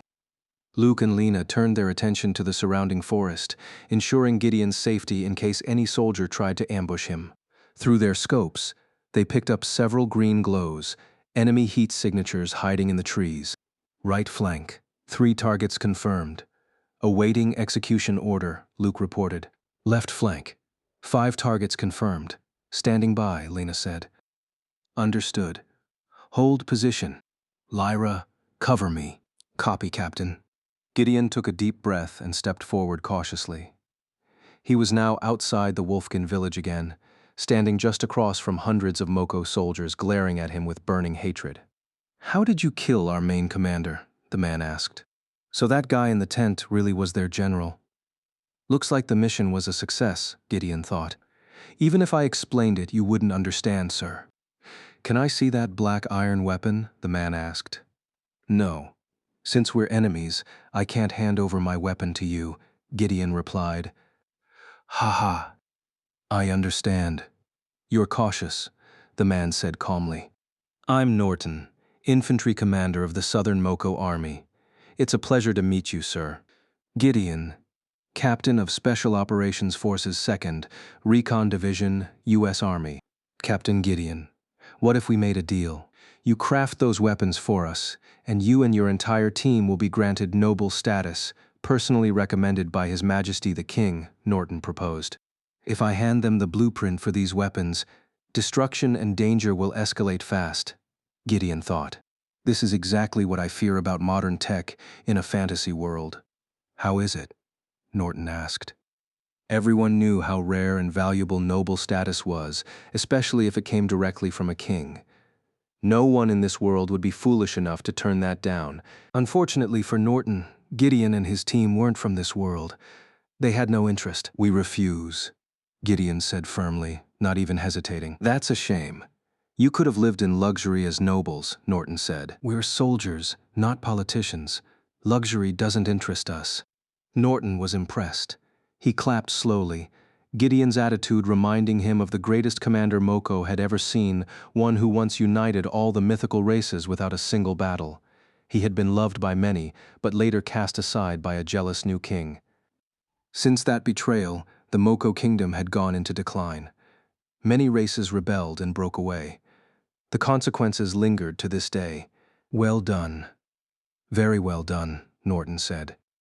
Our main commander is dead. The command chain is broken. The Royal Army will withdraw. I like your character, Captain Gideon. All troops retreat and prepare to return to the capital. Yes, Commander Norton. The soldiers shouted in unison. One by one, they left the area in orderly formations, returning to their encampment to take down tents and pack supplies. With their general dead, there was nothing more to be done. They would now wait for King Moko's next orders. Likely a long, slow political process to name a new commander. Unlike the others, Norton remained behind, standing alone. Gideon no longer sensed any danger. There was nothing to fear. All stations, this is Falcon 1. Area is secure, weapons low, maintain visual, Gideon reported. Understood. Lowering rifles, awaiting further tasking. Out, Luke responded. The situation calmed down. Luke stepped forward to protect Gideon, while Norton remained in place before him. Lena and Luke approached a few of the wounded Moko soldiers. Even though they were enemies, humanity came first. Some had been hit in the abdomen by bullets. Several Moko troops were hit in the belly. Their condition is critical, Lena reported. Extract the bullets. Provide treatment, Gideon ordered. Understood. Lena called on a few Wolfkin men to help carry the injured soldiers. They were shocked. Many believed the enemy should just be killed off, not treated. Some refused to help. But Bion insisted. He and a few friends stepped forward, helping carry 12 wounded soldiers into the village, laying them on the ground under close watch from the villagers. You're helping them? Why? Norton asked. Humanity. This is war. Yes, but you gave the order to retreat. That, in a way, ended the battle, Gideon said. You also don't seem to care about the wounded. Norton was stunned. He had never seen an enemy treat his injured troops before. He had left them behind, thinking they weren't worth saving. They'd only be a burden on the medics and the rest of the army. But Gideon thought differently. If he could treat them and get them home alive, then he would. Are we going to continue this war? Gideon asked firmly. Norton stood silent for a moment, then smiled and removed his iron helmet. He said he had never seen or heard of an enemy more honorable than Gideon.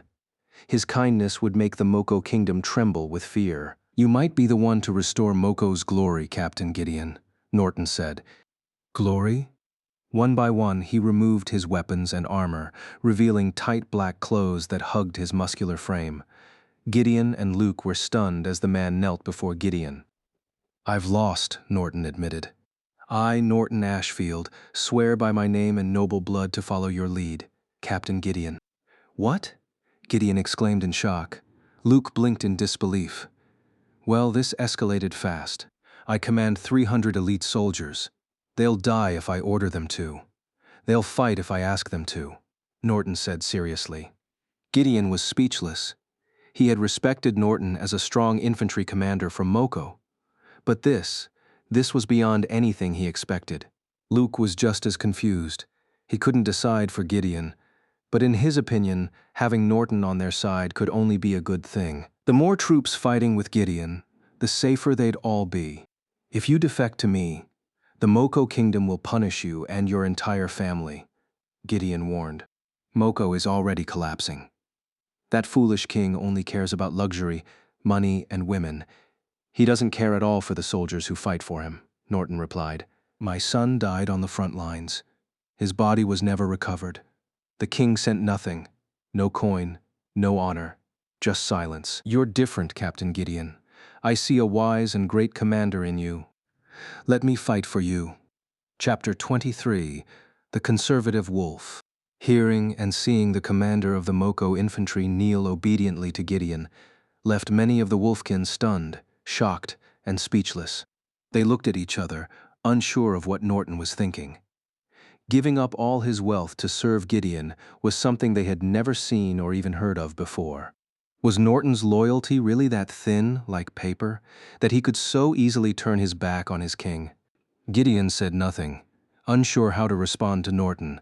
He was worried that if Norton defected, his entire noble family would be punished. It reminds me of a certain country in my world. Luke turned to look at Gideon's serious face, watching how he processed Norton's reaction. It looked like something else about the muscular man was bothering him. What's your decision, Captain? Luke asked. I can't risk putting you in danger. Your life and the lives of all your soldiers still belong to the kingdom of Moko, Gideon replied. You're too kind. I didn't expect that, Norton said. All right then. Norton stood up from his kneeling position and extended his hand to shake Gideon's. He had judged correctly. Gideon was the kind of leader Moko needed. Gideon smiled broadly. He reached out and shook Norton's hand. He had turned down the offer to have Norton serve under him, but being friends wasn't a bad thing. I think just being friends is good enough, Commander Norton, Gideon said. Friends, huh? Sure. I'd be honored to be your friend, Captain Gideon. Exactly. By being friends, the kingdom wouldn't suspect anything about Norton's ties to Gideon. They also wouldn't know about Norton's plan to defect. His family and the families of his 300 elite soldiers would be safe. Gideon also had another reason, especially concerning the Wolfkin's sentiment. They weren't likely to accept humans among them so easily. Conflicts could break out simply because of the wolves' stubbornness. One last thing. Do you need my help, Captain Gideon? Norton asked. Help, huh? Gideon instinctively turned to look behind him, eyeing the two elder envoys from the separate Wolfkin villages. Luke noticed where Gideon was looking. He understood what was going through his mind. That's a good idea, Captain, Luke said. Did you just read my mind? Gideon asked, surprised, half joking. We're bros. I know what you want. He chuckled softly. That's right. Gideon needed Norton's help. This wasn't something he could handle alone. He figured Norton and his 300 soldiers were the right choice for this problem. He turned his attention back forward, seeing Norton still standing without his armor, their eyes locked. Let's talk inside. Norton nodded. Still unarmored, he followed Gideon and Luke into the Wolfkin village. The men grew tense, raising their iron spears as Gideon arrived with Norton.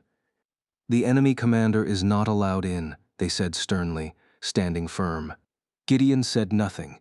His cold eyes shifted to the side, locking onto the village elders standing in front of the cone-shaped building. They stared back at him, unsure of what he was thinking, especially bringing Norton along. Hui, the head of the Forest Wolf village, stepped forward from the group of men with the other elders. He stopped right in front of Gideon, occasionally glancing at Norton. "What are you planning?" Hui asked firmly. "I need to speak with the two elder envoys." "It's about the plan you all wanted," Gideon said sharply. Hui was surprised, but he still didn't quite understand. He'd allow Gideon to speak with the elders, but Norton would have to remain outside. Gideon nodded. That wasn't a problem at all.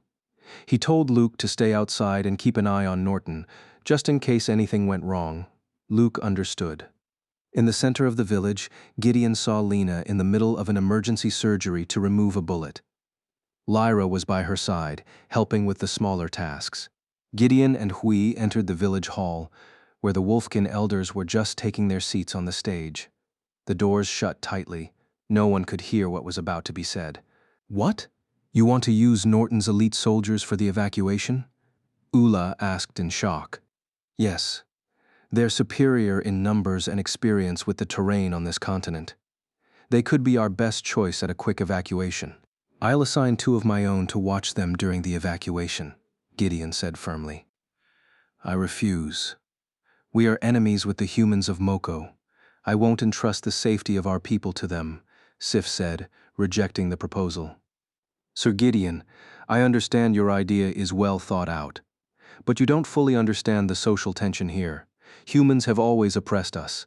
Trusting them won't be easy," Hui said.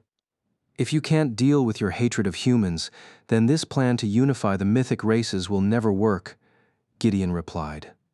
"If that's the case, I'll have no choice but to pull my team and head somewhere more promising for us," Gideon stated.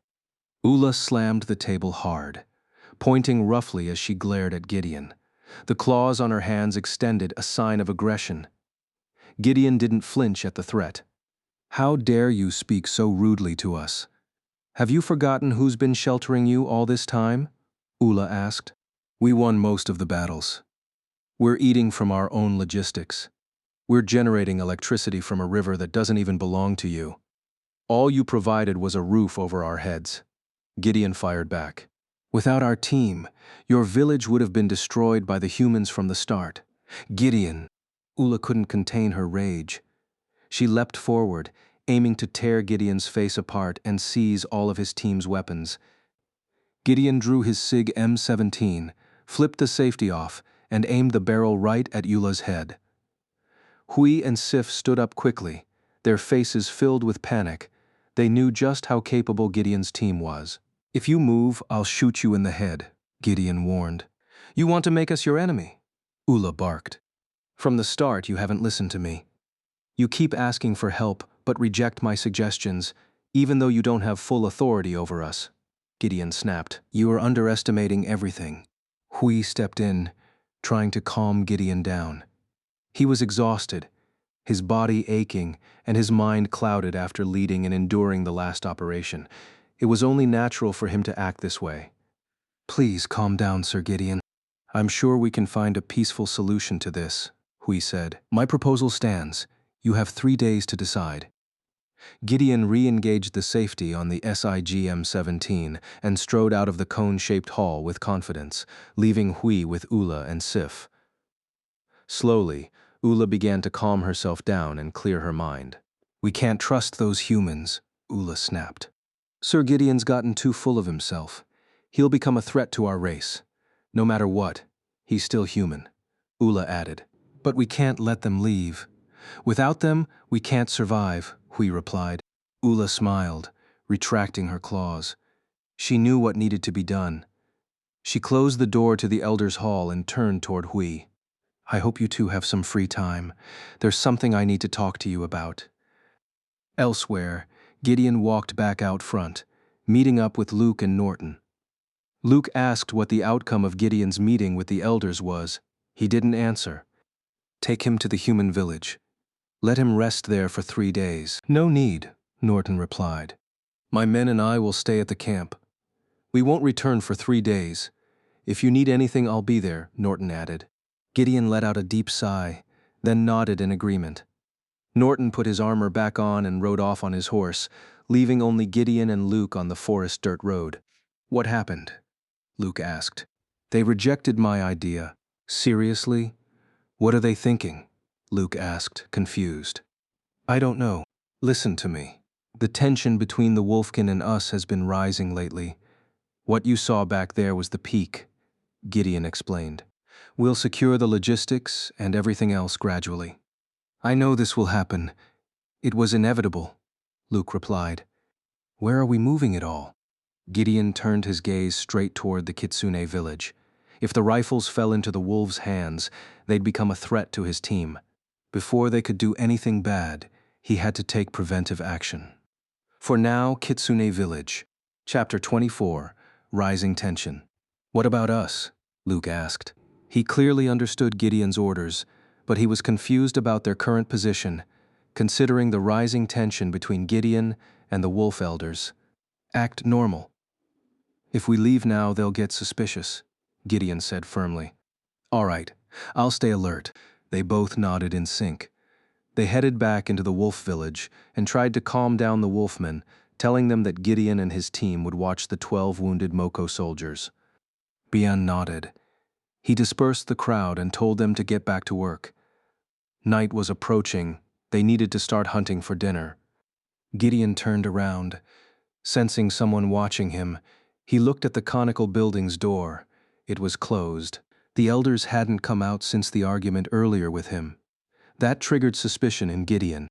Lena stood up after completing the bullet removal surgery, took off her bloodied medical gloves, and tossed them out. She saw the serious look on Gideon's face. It was different than before. She walked over to him to check on his condition. Gideon reflexively turned and smiled. There was nothing Lena needed to worry about. I'm fine. Just tired. Really? Your face says otherwise, Captain. Of course. You don't need to worry about me, Gideon said, gently patting Lena's shoulder. All right then, what should we do about them? They can't exactly move after the surgery, Lena added. Luke and I will set up a temporary tent for them, Gideon answered. Understood, Captain. Make sure they get food, Gideon ordered. Copy, Captain, Lena and Lyra replied. The sunlight slowly faded, and the chill of night crept into the village. One by one, the villagers began lighting torches to brighten their homes. Lights hadn't been installed yet. Luke had hesitated because he couldn't find enough materials. The limitations of the wolf village left him with few options. The emergency tent was set up. The Moko soldiers lay inside, resting on the ground. Lena and Lyra shared their MRE rations with them. It was more than enough to help them recover. Gideon and Luke were inside the tent when Lena distributed the food. Again, Gideon's face was tense, and he remained alert like he was expecting something to happen. Lena knew she wouldn't get anything by asking Gideon directly. Her best option was to talk to Luke. He might give her an answer. Can we talk for a second, Luke? Lena asked. Luke looked confused and glanced at Gideon. He nodded. Gideon already knew what Lena was up to. She wanted to know what he was feeling by going through Luke. Gideon didn't mind. Lena looked shocked, speechless, and clearly worried about Gideon. She didn't expect things between Gideon's team and the elders to worsen like this. Luke explained what he knew, though he didn't have all the details, only what Gideon had shared. We can start moving all our logistics at midnight. No one will suspect a thing, Lena said softly. That's what the captain suggested. We're going to start moving the ammo and rifles out of here tonight, Luke explained. I understand. They returned to the tent to find Gideon still standing in full military gear. He hadn't set down his M4A1 or his loaded mags, still on alert. Lena and Lyra, in contrast, had already stored away their equipment. Luke and Gideon were still on standby. Can you watch them for a bit? Lyra and I have to go back to the house to get something ready, Lena said. Yeah, be careful, Gideon replied. Lena cleared her throat. Normally Gideon wouldn't say something like that just for a walk back home, but now it made sense, considering how tense things had become between both sides. You told her everything? Gideon asked. still peeking through the tent flap. Just the important parts. She gets it. Be careful, Gideon said, glancing sharply to the side. I feel like we're being watched, this tension in my body. It feels like we're on a mission deep in enemy territory, Luke said. If something goes wrong, what's our plan? Luke asked. We leave and cut all ties with them. If it turns into a fight, focus on their warriors. We can't put women and children in this conflict. Understood, Captain. It didn't take long before Lena and Lyra returned, geared up like they were heading out on a mission. Gideon turned and smiled, impressed by their initiative. Gather up, speak English. Lena and the others nodded. The three stepped into the center of the tent to receive instructions from Gideon. Everyone was tense and alert, ready for the possibility of a rebellion led by the village elders. Lyra, launch the drone and scan the village. Report if you see anything. Yes, Captain. Lena and Luke, move the ammo and rifles to the Kitsune village. Watch each other's backs. Understood, Captain. I'll stay here and monitor their movements, Gideon explained. Radio comms on, report fast. Lena and the others nodded, pressing the button on their helmets. The radio transmission connected to the comms center at their house. This way, Gideon could receive updates in real time. Weapons high. You are cleared to shoot, Gideon said. Understood, Captain. Lena and Luke exchanged glances and nodded. They left the emergency tent and headed back to the house. Lyra arrived and picked up 3 drones. She launched them and synced the video feed. Sync completed, Lyra said. Switch to thermal, Gideon ordered. Lyra typed quickly and changed the visuals to thermal vision. Gideon crouched down, squinting his eyes when he saw intense heat signatures coming from the conical building. That heat's coming from the villagers' bodies. Are they planning something there? Lyra asked. I don't know exactly. Keep watching them. If a fight breaks out, what about them? Lyra asked, looking at the 12 soldiers still lying down. Gideon was silent. Their recovery had been his responsibility. If he left them behind, it would mean abandoning that duty. He turned and addressed the 12 Moko soldiers. All of them opened their eyes and listened to Gideon's words. The situation in the wolf village is unstable. Can you walk? Gideon asked. Are you going to use us as human shields? One soldier asked. If you can walk, Lyra will lead you out of the village to rest outside. Your safety is my responsibility, Gideon said. The. They went quiet, turning their heads side to side, glancing at their friends who were in better shape than earlier. Thanks to Lena. If Lena hadn't removed the bullets and stitched up their wounds, they would have bled out. Those 12 soldiers owed their lives to Lena and Gideon. One of them stood with great effort, sweat pouring down his body. You hurt us, then healed us, and now you're telling us to leave. You're the worst commander. Gideon laughed. Not just one, but all 12 Moko soldiers slowly got to their feet. They still had the strength to get out of a small village like this. Take us home, Captain, they said firmly. Good. Listen to me and don't argue. Gideon and Lyra began explaining the evacuation route. In their condition, they wouldn't survive a trip back to Mischo City. The best option was to stay near Kitsune Village and call for Norton's help. Until Norton arrived, those 12 soldiers were Gideon's team's responsibility. Through Lyra's laptop feed, Gideon saw that Luke and Lena were already moving the supplies out of the wolf village. No one was following them. They were secure. Gideon had only told them to take essential supplies: ammo, explosives, and specific rifles. If a conflict broke out, Gideon would fight the wolves and push them back until a negotiation was possible. By IP. Lyra sat down and checked her laptop. 3 people were approaching from the north, heading toward the tent. Someone's coming. North side. Gideon turned around, aiming his rifle forward and switching off the safety. The tent flap opened. Beyond stepped in with 2 patrol friends. When Gideon pointed his rifle at him, Beyond instinctively raised his hands. Beyond, Gideon asked. Sir Gideon. What's going on? Beyond asked, panicked. Did he come out of that building? Gideon asked Lyra. Negative. He came from the gate. Looks like Beyond's not involved with the conservative group. Clear. Gideon re-engaged the safety and walked toward Bian, smiling and gently patting his shoulder. Relieved his friend wasn't part of the elder's plan. "Glad you're here," Gideon said. "Can you help me?" Gideon asked. "Help with what?" He explained the plan to evacuate the Moko soldiers from the village. Lyra would lead them to a safe area near Kitsune village. Bian glanced over. He could clearly see the 12 Moko soldiers were still injured. "It's too risky to move them in this condition," Bian said. "It's urgent. Can you help me?" Bian narrowed his eyes. Gideon had never acted like this before. He'd only seen that expression on Gideon's face during military missions. If Gideon was acting like that tonight, then something serious, something dangerous was happening here. "Is something going on?" Bian asked, curious. "I'll tell you later." Chapter 25. The Forest Wolf Rebellion. Bian fell silent. He didn't know how to respond to this situation. Gideon hadn't explained much, and Bian couldn't make assumptions without any facts. The only way to understand what was behind Gideon's behavior was to follow his orders.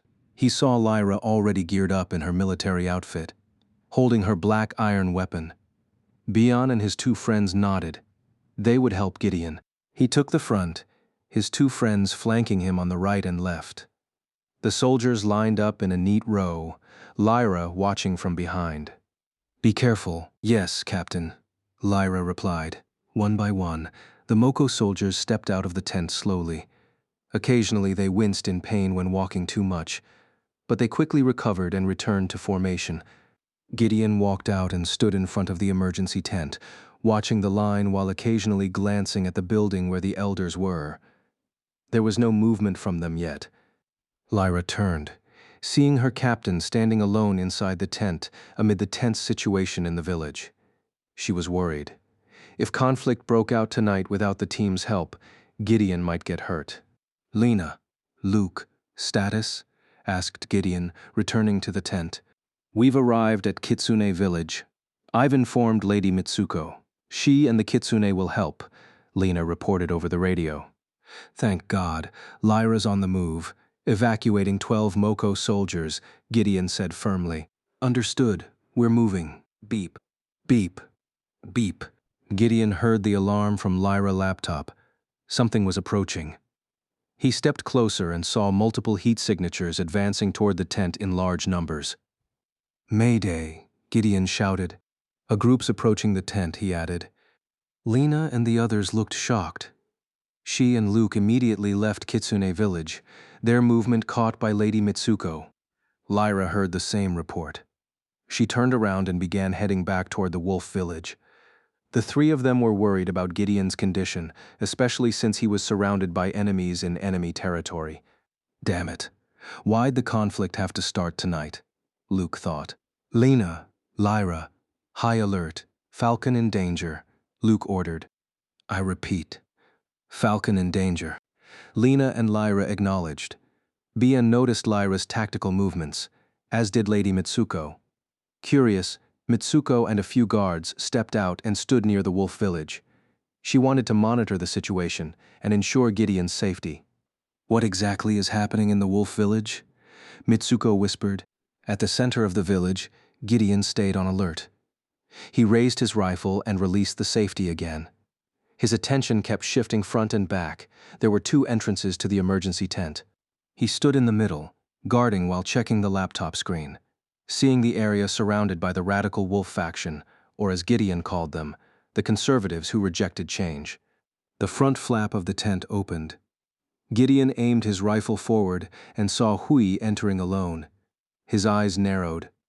"Captain," Luke called. "Hold position. Wait for my signal," Gideon commanded. "Understood." Gideon stepped forward, keeping his distance from Hui. He glanced behind him and caught a glimpse of wolfmen approaching with iron spears. "So it's happening today after all," Gideon thought. "Sir Gideon," Hui greeted. "What?" Gideon replied curtly. Hui took a deep breath and slowly exhaled. Then, surprisingly, he dropped to his knees, bowing his head to Gideon, a move completely outside of Gideon's expectations. "The wolf race has always been oppressed by superior races. We're lucky we've survived this long," You and your team's arrival is a blessing to us, Hui said. We've tried to accept the Moko people. I've been trying to convince them, but they made a specific request, Hui continued. What is it? Please give us one of those iron weapons. Then we'll consider your proposal, Hui said. I know it. Gideon remained silent. Hui kept looking at him, eyes full of sadness and hope. But for Gideon, giving up even one of his rifles meant disaster. They didn't have bullets, but if Gideon forged some with the help of a blacksmith, they might leak and fall into enemy hands.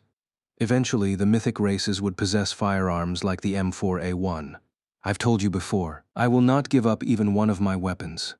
Not to anyone, not even to the Moko. Yes, you've helped me. But that's not a reason for me to give you my weapon, Gideon explained. Please, Sir Gideon, Hui pleaded. Gideon grinned and stepped forward, crouching right in front of Hui. After seeing how the wolf race behaved over the past 2 months, Gideon had reached a conclusion. The wolf race was obsessed with superiority. Be honest with me. You want that weapon so you can conquer the other races, am I right? Gideon asked. Hui froze, his eyes widening in shock, realizing Gideon had seen through his real motive. Still, Hui tried to deny it. He insisted he had no such intentions. I've seen people like you in my world. They always start with self-defense. But once they realize how powerful the weapon is, they start invading. War brings destruction, famine, and suffering. War gives birth to new hatred, Gideon said. My answer is still no. Hui went silent for a moment, then slowly stood from his kneeling position. Gideon noticed his posture change, readying himself. All stations, stand by, roger that. Hui raised his head, staring fiercely and wildly at Gideon. That wasn't a friendly gaze. I bowed. I lowered myself. I begged you, and still you said no. Hui snapped. You've disappointed me, Sir Gideon. Woof. Hui howled into the night, a loud, piercing sound that overwhelmed the ears. Gideon remained on alert. He didn't know what that signal meant. In a flash, Hui's frail body transformed, swelling into a muscular, powerful werewolf form. His height nearly matched Gideon's, sharp claws gleaming from both hands. I'll get that iron even if I have to kill you, Hui roared. Gideon's eyes widened, adrenaline surging. All stations, open fire. Luke and the others nodded. They ducked low, aiming their rifles forward. Red dot scopes activated, locked onto the wolves surrounding Gideon's tent. Bang. Bullets tore from rifle muzzles, aiming for vital points on the wolves. The suppressors came off. Luke was done tolerating the wolf race's arrogance. Let them hear the sound of bullets flying. The sharp cracks that would wake every soul from their sleep. Gideon smiled. He raised his rifle and fired straight at Hui's left chest. But one bullet wasn't enough to bring him down. Damn it. His muscles are too thick. Just as he was about to fire again, Hui kicked him, sending Gideon flying backward into a tree trunk with a loud crash. Blood spilled from his mouth in pain. Captain, Luke and the others shouted. Lady Mitsuko's eyes went wide. She clearly saw Gideon's team fighting close up.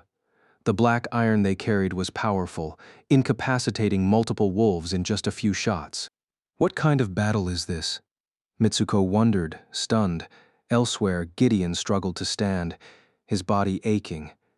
He crouched and aimed his rifle again, this time at Hui, who was advancing on him. Target, Beast Hui. Focus fire. Understood. Lena and the others responded. They shifted their fire from the surrounding wolves to Hui's muscular form. Luke was shocked. How could Hui transform into such a terrifying werewolf? Run, Captain, Luke ordered. Gideon nodded and quickly retreated, heading for open ground. Villagers watched and listened to what was happening, but none dared help Gideon, not against Hui. Frag grenade out, Gideon yelled. He pulled the pin and tossed the grenade forward. Then he ran and dove behind a large rock. Boom! The explosion rang loud, startling everyone. Mitsuko included. She was still near the battlefield, too curious to leave. The blast severely injured Hui's lower half. He fell, blood spilling from his mouth, while Gideon stayed hidden behind the rock. Target status? Gideon asked.